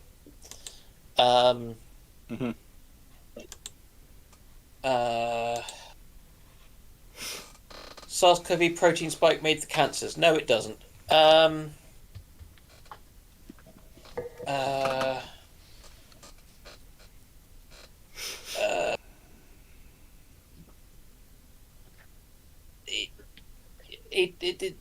The things. Yeah. You okay? Just I think science. to not have a stroke. You don't come out with random stuff like that. We've had plenty of fun times with it, although. Anyway. Yeah, it happens. No, I haven't read the Nature article. Knowing Dr. Dan, he's probably read the journal article, which the Nature article was based on. No, I've not heard anything about it, and I've not seen anything about it in any of the stuff which I do get, which probably tells you something about it. So it's I sounds forget. Is Nature a journal or a magazine? both. Okay, fair enough.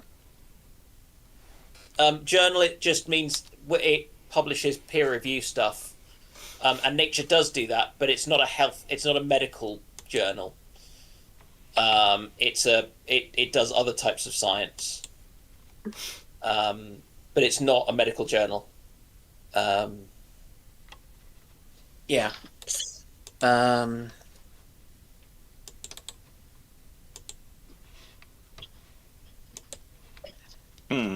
Next question, 9681. Would the Type 21 Amazons, if built bigger with Seawolf, still get Seacat as a backup to bolster ship's sound defences further? No. If they have Seawolf, they're not getting Seacat.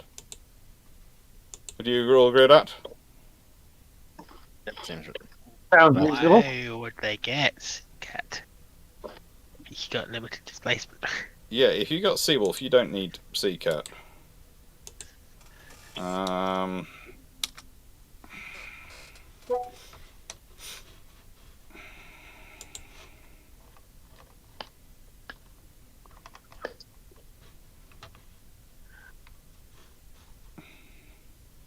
He just wouldn't.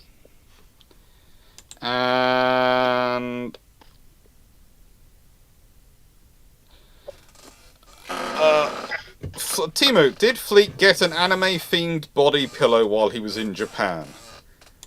Well, I wasn't the one who flew home with him, but I know he had quite a lot of luggage with him on the way back. So, Dr. Dan, you flew home with him.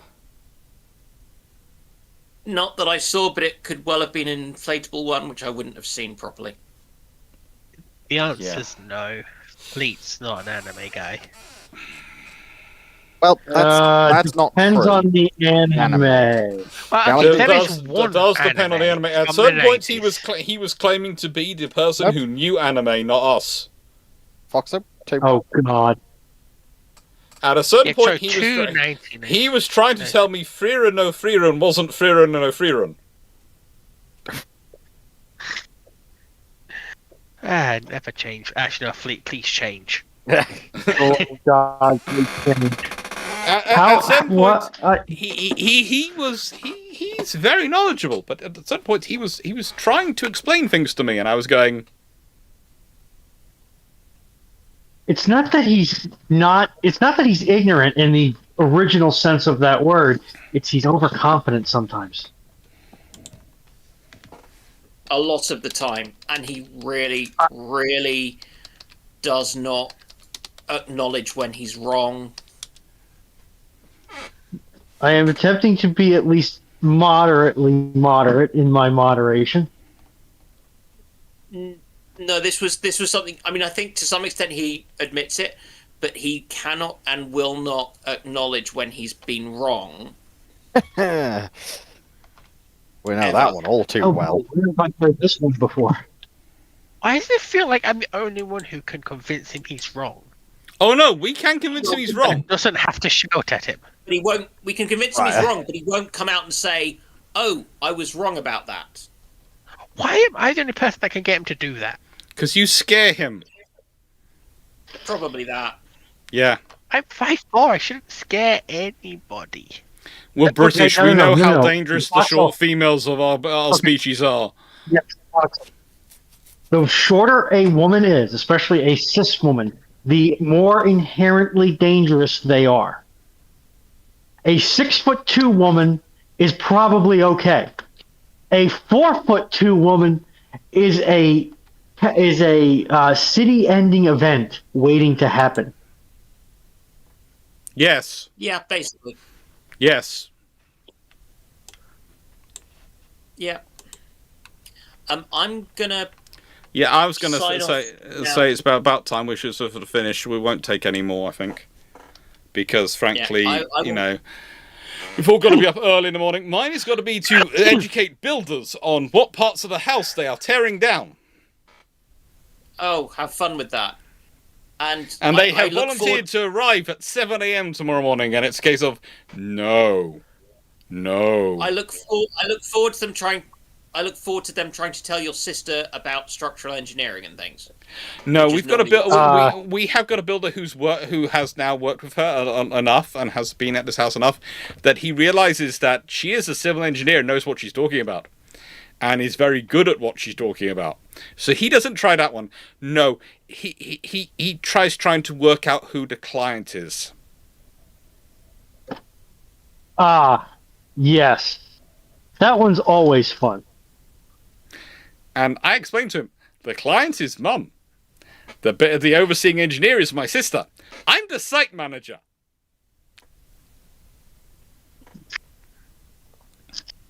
I'm the friendly face. This is how we differentiate roles.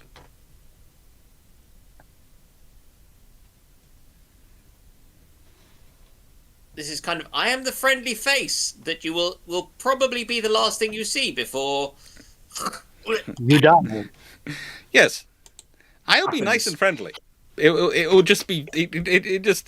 in nicest way, it's the explanation my sister tends to give is, yes, Alex is very friendly with all our builders, up until the point to which they cross the point of being unfriendly with me or Mum.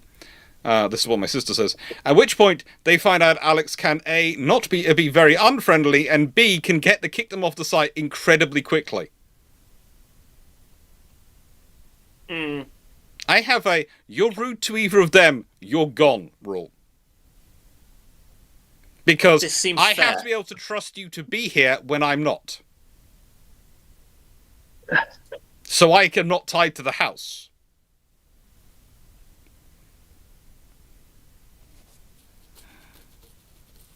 Yep. And that means, in the nicest way, if you are scared of me, that's fine. Just remember that I come back as well as go away. Also, these are the women you're scared of. So you're scared of him. No, I'm scared. I'm scared of my mum, not my sister. My mum very much is the type of mother who has a policy of, I've brought you into this world, I will take you out if you annoy me. Okay. I get terrified at the idea of your sister actually attempting some certain things. Yes. Like anything practical. Because God, yes. I just worry who, what, where, how will be damaged in the ensuing debacle. Yes, you have actually watched her cooking in a kitchen. I've also watched her trying to juggle stuff in a shed, and it was... Should we be concerned? Yes. Yes. Yes. It seems like her sense of... Self-preservation? Preservation of others as well. Yeah. She's not quite... Kind of space and those sorts of things. Yeah. She's very good at health and safety when it's her part of her job. But it's not part of her job. Yeah. That's a mood. Yeah. Also, too, one threat of your sister that she has on lockdown is that because of her certifications and qualifications, she is the type of person that can openly and with accreditation get a lot of their work reviewed. Mm-hmm. Yeah. Yes. Which I suspect they wouldn't enjoy. No.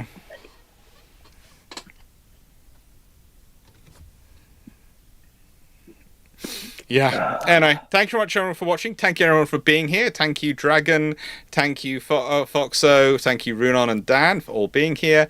Thank you very much for watching. Sorry it's shortened today, but as I said, we've all got really early starts tomorrow morning. So, thank you very much, everyone. Take care, and hope to see you all soon. And next week there will be another live and another Bruships, and we'll be back to more of a normal scenario. We've got I think it's a premiere still for this Thursday, but then it goes back to a more normal schedule in November.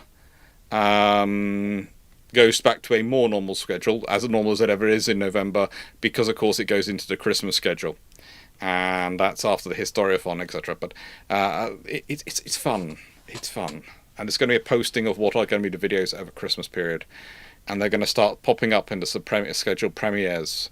And there's going to be lots of things. And there's going to, of course, be on the 13th of November, there is going to be the talk at King's College London, which you can find links to on the King's College London. If you look up the Lawton series Lawton Maritime History Series, you will find it available to be able to book tickets both online and in person. And it'd be lovely to see as many of you as are there as possible. Thank you very much, Sharon. Take care and have a nice evening.